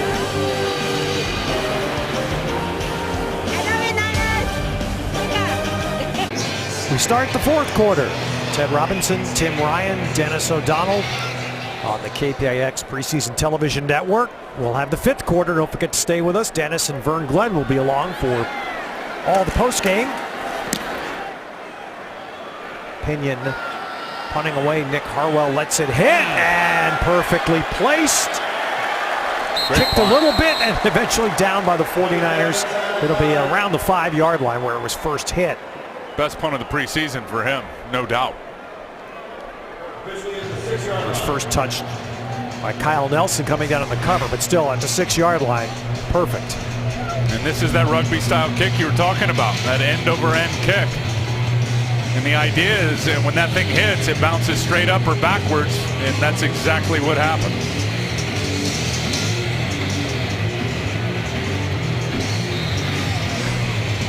Really good job by everybody. Quentin Patton getting his heels near the goal line and kind of protecting anything that gets pushed that way, and Gaskins and Kyle Williams getting down there to down it. Not often in recent football years have we seen a team invest a draft pick in a punter. That just demonstrates so much belief in Pinion.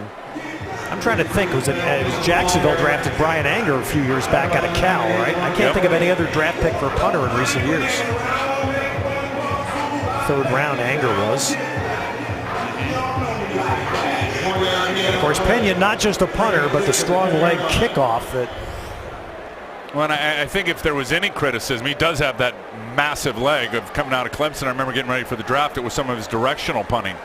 Haven't seen a lot of opportunity in the first 2 games here, but in practice, he looks like he's got that fixed. Brian Hampton telling me the average for the league draft is 5th round for the first punter off the board, which is somewhat frightening that Brian knows that.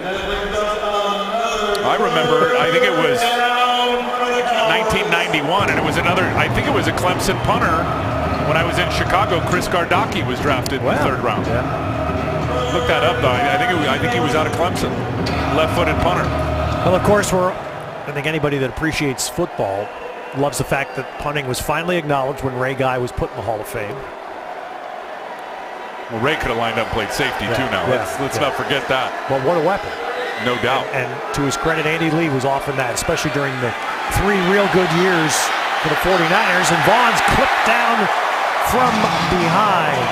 That is Marcus Rush, who is another undrafted player out of Michigan State trying to use these games to make his case. I was talking to Jason Tarver, outside linebacker coach, this week, and just watch him run the corner, getting the hands down, dipping, and then working that outside arm and chopping and never giving up. He said Marcus Rush has improved so much just with his ability to turn those hips and get around the corner, and that was a great example of it right there. Block punt, touchdown, Quentin Patton.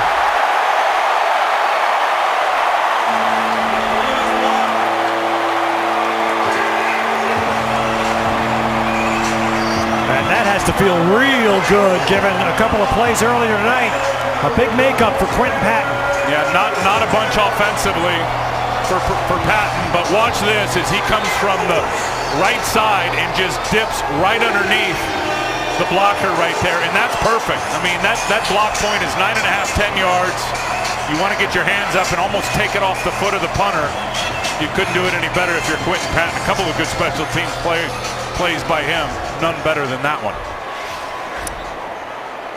So the 49ers tonight with a defensive touchdown and a special teams touchdown. And now we'll add a point. They'll kick it. No 2-point plays tonight by San Francisco. And it'll be Corey Acosta who will kick it. So many good things, Ted, to build off from this game. You want to get better in some areas in terms of the red zone and punching it in. I thought the first drive from the offense was outstanding, especially running the football. And then Colin Kaepernick making some really good reads, made a great throw, trying to get the touchdown. It was just a great play by the corner for the Cowboys. Knock it out of there. Corey Acosta from Memphis, majored in biological sciences in southern Mississippi. Well, Quentin Patton making a big special teams play.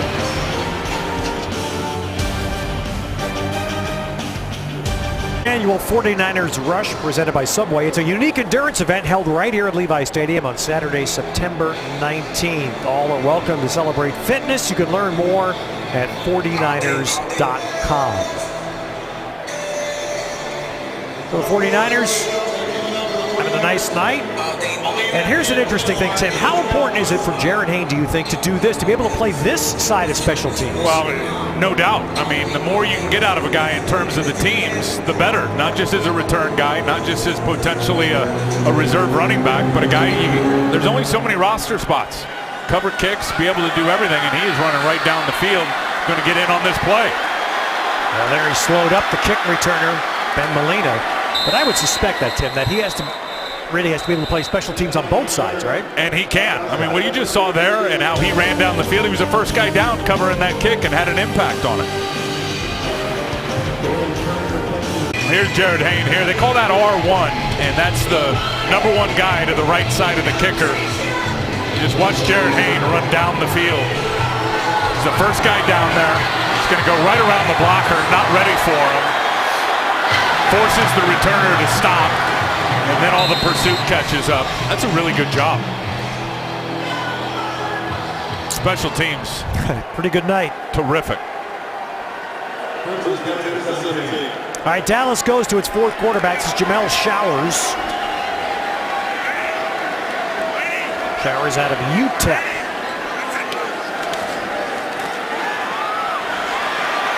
Oh, that was a nice cutback for a first down run by Gus Johnson.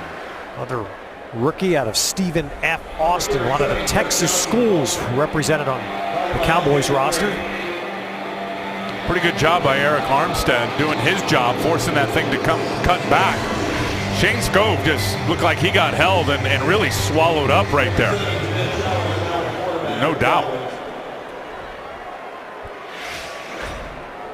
So Leon McFadden in there. Steve Boharness wearing number 40, shifting around, the linebacker that was just signed 2 weeks ago by the 49ers. He actually got in there and got a pop on Showers, but he still delivered the ball to David Porter. That's a good throw to Porter out on that slant route. Just low down to the inside. Cromartie actually in pretty good coverage out at left corner, but as I like to say, Ted, a great throw beats great coverage every time. Marcus Cromartie on the 49er defense now. Dante Johnson playing the right corner. L.J. McRae and Jermaine Whitehead playing at safety. So this is these are the guys who want to use this fourth quarter to really impress. I figure they'll get the fourth quarter tonight, fourth quarter next week, and probably maybe a little more than that in the fourth preseason game to show somebody in the NFL that they're worthy. I believe the 1st of September roster cut down to 75 after the third game, right? After the third game, and then so it'll be after Denver next week. And the fourth preseason game will be here a week from Thursday, September 3 against San Diego. As Johnson takes that out and gets first down carry to midfield. Tackle by number 40, Steve Harness.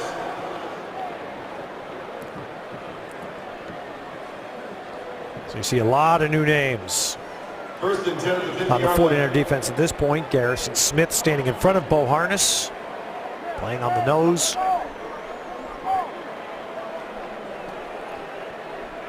Caleb Ramsey out there playing right defensive end. Eric Armstead still out there at left defensive end battling. I think he's so much tougher and more physical than people think. Showers being chased by Armstead, fires up the sideline. And you could see it with Eric Armstead last week in the Houston game. He may not have showed up on the stat sheet really, but just the skill sets, Ted. And I talked to a few of the coaches this week at practice. He likes him to play a little bit lower and get his pad level down at times, but you can see the foot speed, you can see the balance, you can see the hand speed, you can see the violence with the upper body, the arsenal of moves. He likes the arm over, but can do a lot of different things. He's just so raw, but you're going to see him flash, I think, quite a bit this year. He was a good pick. Look at that power. Oh, Bo Harness, flag comes in as he collided with tight end Swain. I mean, Eric Armstead talking about his power, you just see visions of it. Again, won't show up in the stat sheet, but the way he just punches guys with those hands and ejects them. Pass interference, defense number 40 playing through the back of the receiver. Automatic first down at the spot of the foul. I can tell you from experience, it's not easy Correction, to number 48. move those 300-plus pound offensive linemen like that. And there he had to move two of them. And he makes it look easy, Yeah. which is just raw physical talent. Armstead, of course, it's out of from Sacramento, two sports at Oregon, and has an older brother that Yeah. played at USC and I believe was with the Patriots, right? Spent time in the NFL.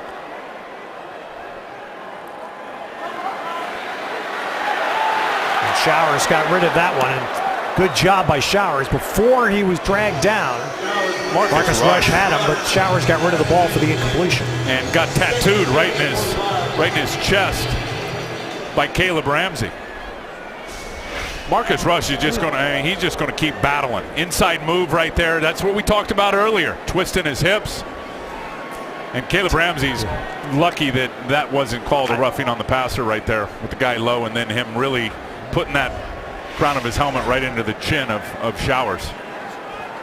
I'll tell you, a perception I have after this play. We'll see if you agree with me or not. 2nd and 10.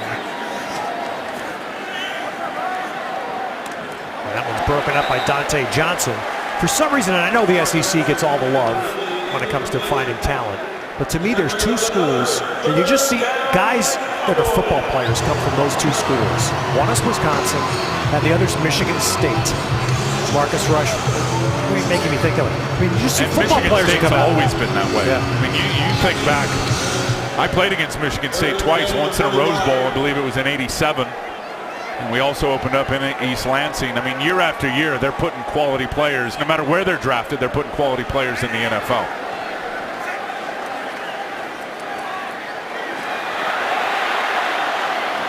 Showers, nice job there to buy some time and eventually dump it off to Gus Johnson, but Gus Johnson can't get where he wanted because of Shane Skove. You watch the coverage in this defense. The rush is clearly better tonight, and you got to link them up.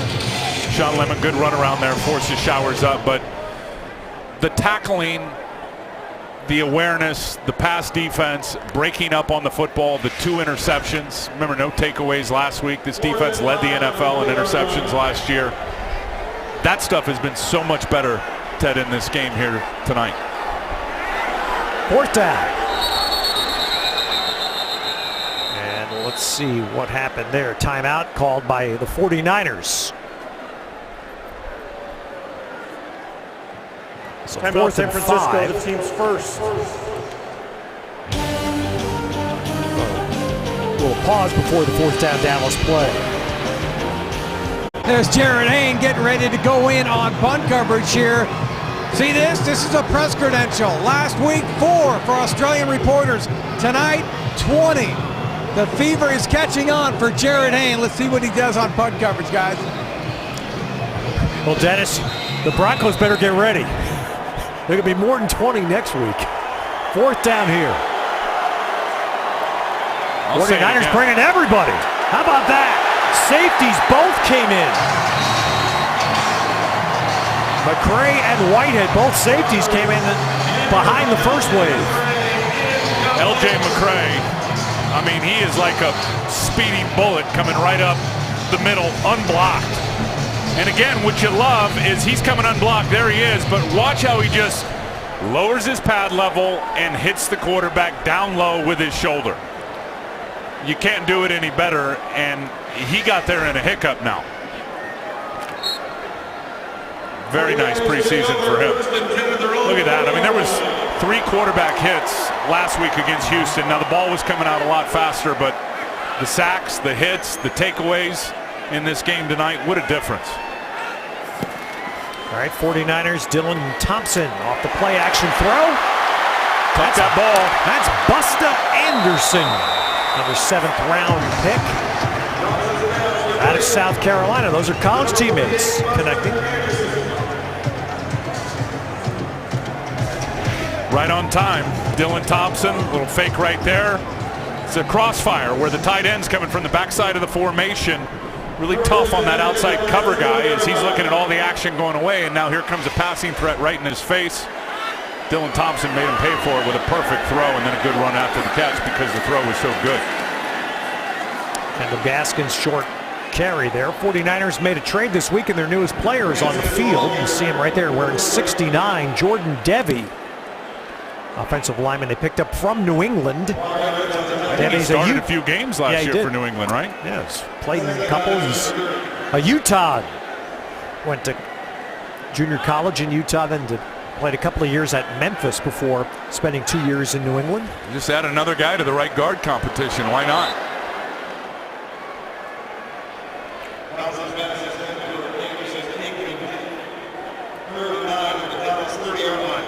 And I think a little experience, Tim. I'm guessing that had to be a big part of this move, an experienced lineman. Yeah, and no doubt that was I think that was the draw, plus the number of tight ends that were on the roster. And exchange one guy out, And bringing a guy who's played that position and has played in some NFL games. So all in all, I think a good transaction. Thompson with a keep. Ooh, he got upended in the secondary by Robert Steeples.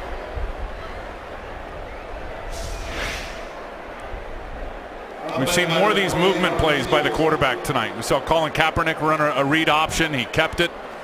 Also saw him hand it off a time or two. Blaine Gabbert did it.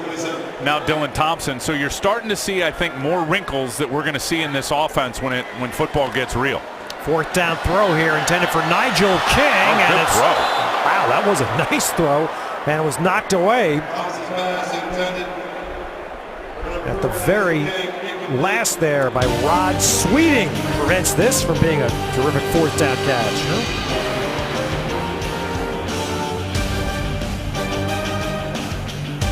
49ers had a very strong first quarter on offense. Their Nissan drive of the game with Kaepernick at the helm. No, it was awesome. I mean, good blocking all the way across the board by the line, by the fullback Bruce Miller, by the wide receivers chipping in, running backs catching passes out of the backfield. Carlos Hyde right there. The only thing they didn't do was score a touchdown, but you got to give credit to the corner, Corey White, for Dallas. Individually made a great play, period. I mean, the throw was great from Colin. Back shoulder throw to Torrey Smith, had it in his hands for a second. Individually, Corey White just made a great play breaking the arms down. Well, there on first down, Garrison Smith wearing 65 for the 49ers, second-year man out of Georgia. It's amazing how all these big men can run, isn't it? I mean, he's down on the ground, bounces up, and then tracks down a quarterback that has got some foot speed. All these guys can run. That's 3 bills worth right there. Moving. A slant caught by Porter, and he has a Dallas first down to the 45.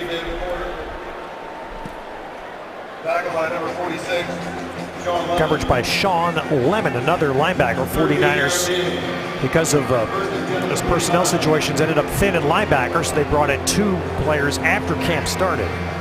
Steve Boharness 1 and Sean Lemon 2.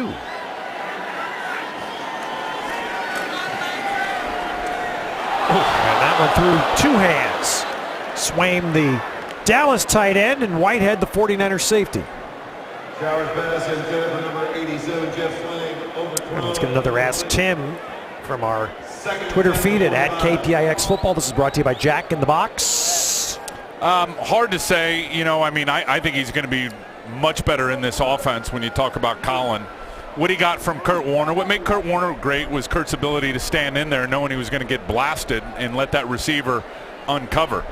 It's been hard to see any of that in the preseason, but look, I just think it's going to be a much better year for Colin in this offense, and the addition of Reggie Bush and Torrey Smith, I think the weapons are much better. Showers, another one standing in there when he was going to get hit, delivers that ball to Swaim, the rookie tight end to the San Francisco 40. And I just think, Ted, you're going to see, because the offense is streamlined in terms of the play calling, and they'll have a variety of concepts, but a limited number of plays, and it's going to be better for everybody, not just Colin. It's going to be better for the whole offense. That man right there. No doubt. If you ask me, I agree with you. Who's going to have a rebound year and how vital it will be to the 49ers for that to happen, it's 85, that man. No, I had a nice conversation with Vernon at practice this week, and he's still got it in him to be the guy he was 2 years ago. There is, I'm certain about that. And you know what's funny is I had a similar conversation with him this week, and the one thing Vernon admitted was that he's working on re-establishing the rhythm. He said, I lost it with Cap last year. And Vernon wasn't. Those 2 touchdowns in game 1, he wasn't targeted a lot. There were some dysfunctional issues around here for a variety of reasons, and you know, there's no doubt that he's all in terms of being engaged. Yes, exactly. That's the point. He's in. He said his 100%. mindset is perfect, and he said that's what I'm working on right now. I'm working on making sure I have my rhythm back with Cap, because they had it. They had it 2 years ago, and it got sidetracked last year. No doubt, and you talked about those 2 touchdowns. You know, he wasn't targeted in the red zone after that Dallas game. I mean, there was something wrong with that when you look at his level of talent. Something more than just football. And when you look at Cap and Vernon and how they're engaged with each other in this offense, I think an offense that's going to have a lot of targets to the tight ends. I'm expecting a big bounce back year for 85. Play stopped here on the snap of 3rd and 10. Ball start. Offense number 74. 5-yard penalty. 3rd down. And 15 now. And watch what the addition of a true X receiver, a weak side receiver that can really run, Torrey Smith, watch what that does to help out the strong side and the tight end and Vernon Davis. And Anquan Bolden, and then Reggie Bush coming out to the weak side. I mean, it's his addition right there, 82, is real fast and is a real big-time threat. It's going to open it up for everybody else in the receiving game.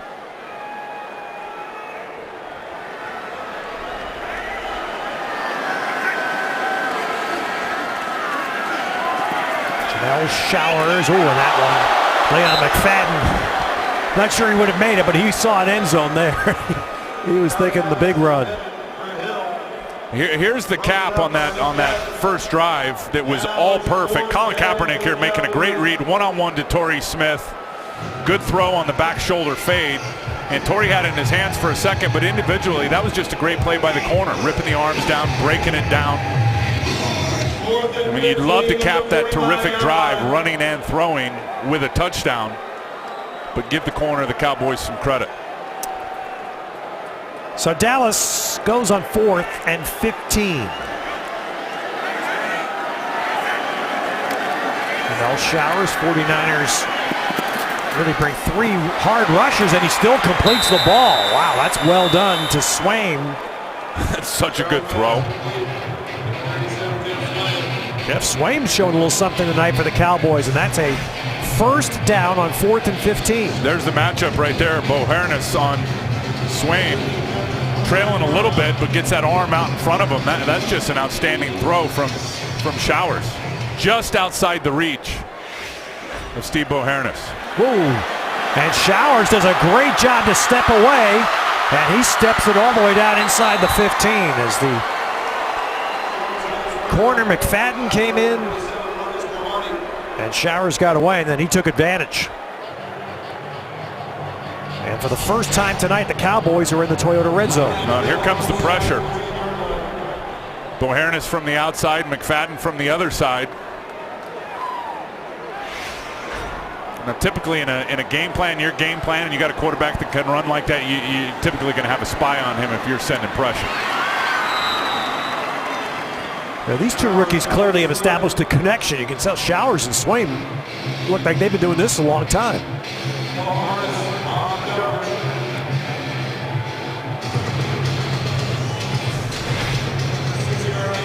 Another good throw right on the money.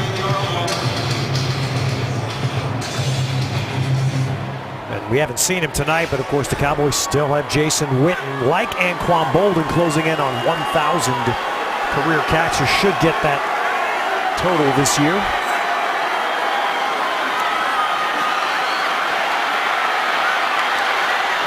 And Showers gets the Cowboys their first points of the night on the pass to Nick Harwell. It's a nice drive executed by Jamel Showers. Well, both running and throwing. And that time, just buying time, getting out to the right side of the pocket. Here comes the pressure again. And then he keeps his eyes downfield. He wanted the tight end, Swaim again. He was covered up pretty good out there on the edge.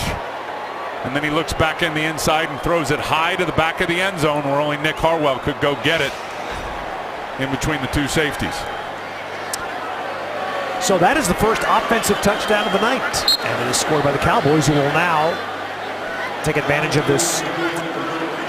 Well, they could always have this option, but they will go for 2. Now you know the new rule now. You get a... Yes, live ball. That's right. That's the change. It's live for the defense.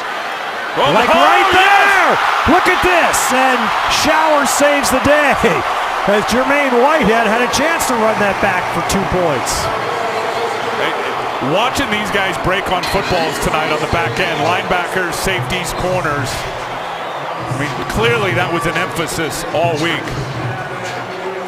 And he was sniffing a couple of points just like we were talking about with the new rule change. So in college, this has always been a live ball, but in the NFL, this is new this year. If you go for 2, it's a live ball that the defense can run back. That would have been 2 points. That's right. Had Whitehead been able to take that the distance. And it's the same on a PAT. On a PAT as well.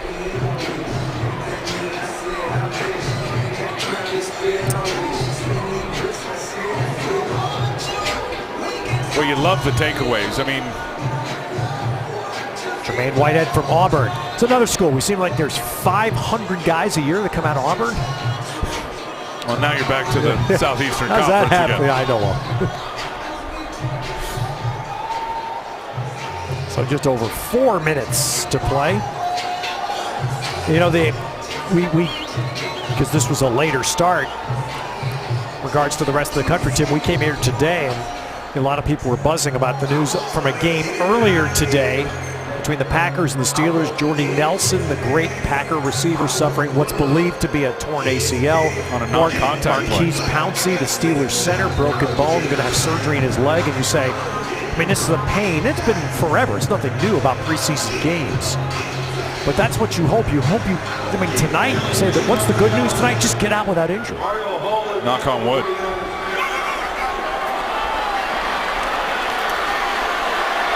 That's Mario Hull running that out of the end zone for the 49ers. And I go back to being a kid growing up in New York, and I was a massive Joe Namath fan. This is back, I think, when they were still playing either 5 or 6 preseason games back then. Namath throws an interception in a preseason game, and he tries to roll block tackle the linebacker who's running the pick back, and Namath blows his knee out, misses the whole year. And it was the most silliest way to lose a franchise player. The thing is, though, when guys are in the heat of battle, preseason or not, they're typically going to go play and do what they do instinctually. Running back Gaskins carries here. So before today's game, I was up in our radio booth. Keena Turner's working on our radio with Bob Fitzgerald while we were down here on TV. Keena was talking about that very same thing. He said, you know, we played 4 preseason games when I played for the 49ers, but we played them. Absolutely. I said, not now. Timeout, Dallas. The team's first. 30-second timeout. Well, you talk about the salary cap environment and guaranteed contracts and the way things are now. And really, truly in my mind, you're evaluating maybe 10 players. Not to get on my soapbox here, but I would love to see 2 preseason games, 16 regular season games, and add 2 more teams in the playoffs. Yeah. In my opinion. And even 2 of those controlled scrimmages. Right. First game, by the way, for the 49ers is going to be a difference this year. Monday Night Football. And the season will open right here in Levi's against the Vikings on September 14. They're going to wear those black on uniforms, KPIX5. You think? I don't know if that's been determined. There'll be 1 game where the alternates are worn this year as Gaskins carries. And then it's to the road, Pittsburgh and Arizona back-to-back. And, of course, Pittsburgh's going to be a tough enough game, let alone it'll be the short week. And then back here, Aaron Rodgers is here on October 4. Joe Flacco and the Ravens on October 18. 30-second timeout. Now, you look at Pittsburgh and Green Bay, and we'll see if Green Bay lost Jordy Nelson. They are still loaded in terms of the receiver core. Pittsburgh as well with those wide receivers. 2 of the best quarterbacks in pro football. Carson Palmer is back with a group of old and good young wide receivers. Eli Manning with those wide receivers. I mean, Baltimore, you know what Joe Flacco can do. Defense are going to have their work cut out for them, stopping all those high-powered offenses this year. And 3rd down, Dallas calling a timeout as Jason Garrett wants the ball back, and he's going to get it back as that's an incompletion. Arizona this week took a couple of hits. They thought they really had a solid O-line, and they've taken a couple of hits, including Mike Iupati going down. That's right. He won't be healthy when the 49ers go there for the first meeting of the season between them.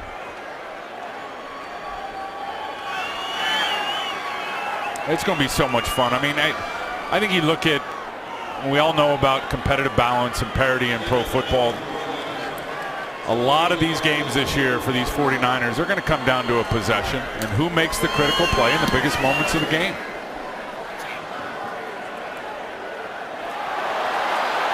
Nick Harwell muffing the catch, so just wisely falls on it. Well, it's not often that a nose tackle makes our Lexus play of the game. Welcome, Mike Purcell. Good pressure up inside. There's Eric Armstead and then Purcell. I mean, great job getting the football and capturing it and catching it. Usually, say with defensive lineman, he's rummaging in for the touchdown, but he's running in for the touchdown, making cuts, running away from guys. Really happy for Mike Purcell, who's had a super preseason. So the Cowboys back to work here. Showers trying to see if he can duplicate a nice effort on their last drive to get the Cowboys' first points. Pressure from behind, and Showers held the ball despite getting hammered. Sean Lemon running the corner, sending a 5-man pressure. That's going to create a one-on-one out on the edge, and then you see Shane Skov running over Michael Hill, swatting that ball out. But that's a good job by Showers hanging on to that ball. You know what that replay shows you right there? He's got strong hands. No doubt. And what a great technique by Lemon, turning that corner and then reaching out to try to swat it out. That looked like a Russell Wilson sort of play who's got those claws for hands. Showers only had one hand on that ball, and he held it. Now he delivers to David Porter. Remember the guy who used to wear 31? He'd come up and hit you, Dante Whitner. Well, this young buck right here, L.J. McCray, will light you up. Period. We've seen that in the preseason. He gets, and they're not illegal hits. He gets an opportunity. He's gonna ring it up and hit you hard. Cowboys need 7, and that one is Dante Johnson. And Johnson wins the wrestle for the ball. Greenberry, the receiver, was trying to grab a piece of it and get the simultaneous call in his favor, but Dante Johnson didn't let him have it. Takeaways, huge theme tonight, interceptions. Dante almost had one last week, and this one he's not going to give up. Again, great drive on the ball, bursting up, keeping his eyes on the quarterback, and then his length and his strength came into play right there, Ted, as he took it away and certainly wasn't going to let it go after he had it. How about a sweet hairstyle there, Dante Johnson. Wow, and how about the hat? Saw Eric Reed going crazy on the sideline back there wearing a different. You know, that's the Frohawk right there. It's not the Mohawk, that's the Frohawk. I've noticed that this week. That's pretty impressive. How could you miss it? I know.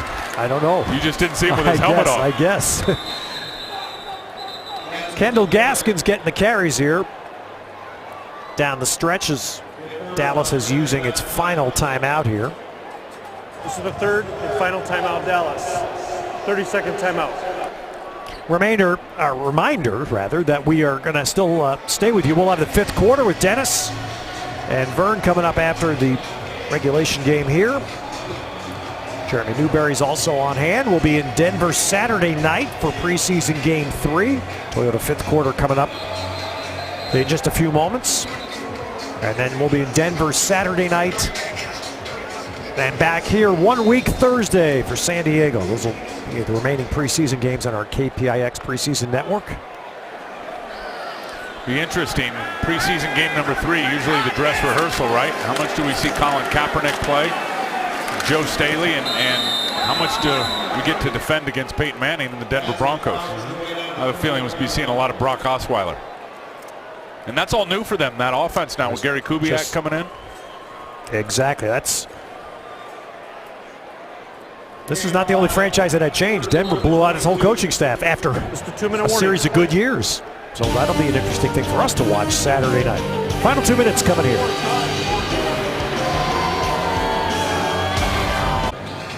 Levi Stadium at dusk on this August evening. The 49ers really had a pretty good night in all 3 areas. And of course, the special teams has shined.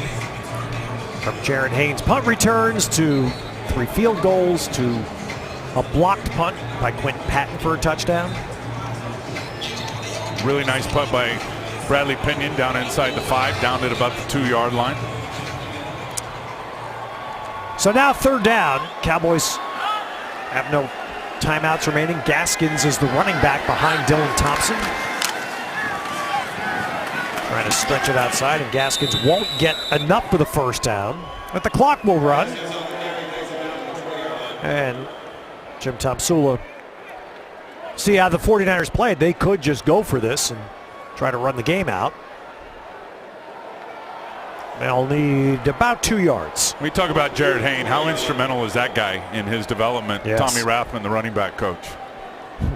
I mean, you've watched Tom coach, and he's done it for a long time at a variety of places, was obviously a great fullback here with the 49ers, and is still a throwback. You talk about the details and coaching guys hard. Fun to watch. And the 49ers do get it. Gaskin's going to run enough for the first down. Of course, this is a different camp for Tom Rathman, and I did speak with him about this, after a decade of working with Frank Gore. Yep. And Tom said, Frank still actually calls him a little bit from Indianapolis, And talking about some drills that the 49ers did that Frank really liked, and he may try to implement some of those in Indianapolis. So they've got a great bond, but Tom has turned the corner now, and he's been very talking about making sure, hey, Reggie Bush needs to be ready week 1. And Kendall Hunter, we want to make sure we don't do anything to risk Kendall in the preseason. yeah, it's not Tom's first rodeo. He gets it. Have guys ready for Sunday when it's real football. All right, that's the final knee there taken by Thompson of the 49ers. Get through the first game in Levi Stadium, and a lot of things go well tonight, including 3 sparkling punt returns by Jared Hayne. Those are 2 guys who both have a little European football in their background. Jason Garrett was a quarterback when the first version of NFL Europe was called the World League of American Football came into being. Jason Garrett was a quarterback in that league.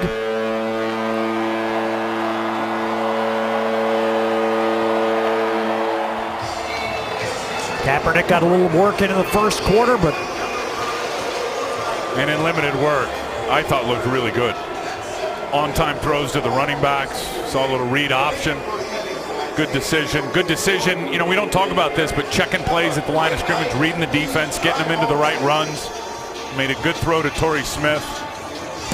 all right, Dennis, find out if you can get some Vegemite for us, okay? Yeah, there you go. Vegemite alongside is Jared Hayne, the star of the day once again, 2 games in a row. And Jared, you were on punt return coverage where you made a fantastic play. You were on kick off coverage. You ran the football. You caught the football. What don't you do?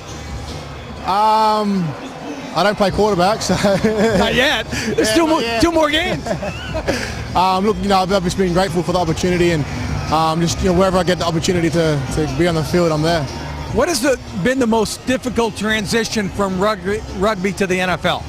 Well, I think the whole game in general. I'm still getting used to lowering my pads and running off the right blocks and the right, run plays and whatnot. So it's a whole bunch of things. It's probably not just one single area. I think the whole game in general. I'm just, trying my best every week and studying and, just really enjoying the process. Having said that, how instrumental has Tom Rathman been in your development? Yeah, he's been great. I think anyone that's been under Tom knows what he's like. He's, he sings to the cows come home. So, you definitely know how to squeeze the ball, body ball boundary, and all those just little intricacies that make a good running back. So, he's been great. He's definitely a bloke that doesn't let anything slip. As soon as something that is not right, he's on your back, making sure you fix it up. Has the media been a distraction? There are 20 credentialed Australians tonight. How do you like that? Look, I'm over here, obviously, having a crack and doing my best. So, I know that comes with it and those kind of things. But for me, I'm focused on the job at hand. Okay, well, say goodbye. You know Andrew Bogut by chance? Yeah, that's my boy, Andrew Bogut. He was sending you love on Twitter tonight. Go Aussie. That's it. Go Aussie. Go the Niners and go the Warriors. There you go, man. All right, cheers, man. Thanks. Jared Hayne, the star again for 2 games in a row, guys. Thanks, Dennis. It'll really tell me something. We have to ask Jared Hayne if Kiwis are going to, or any New Zealanders going to show up. Now that would be something. Nothing's too big for that dude. Nothing. Fierce rivals they are. Oh, yeah.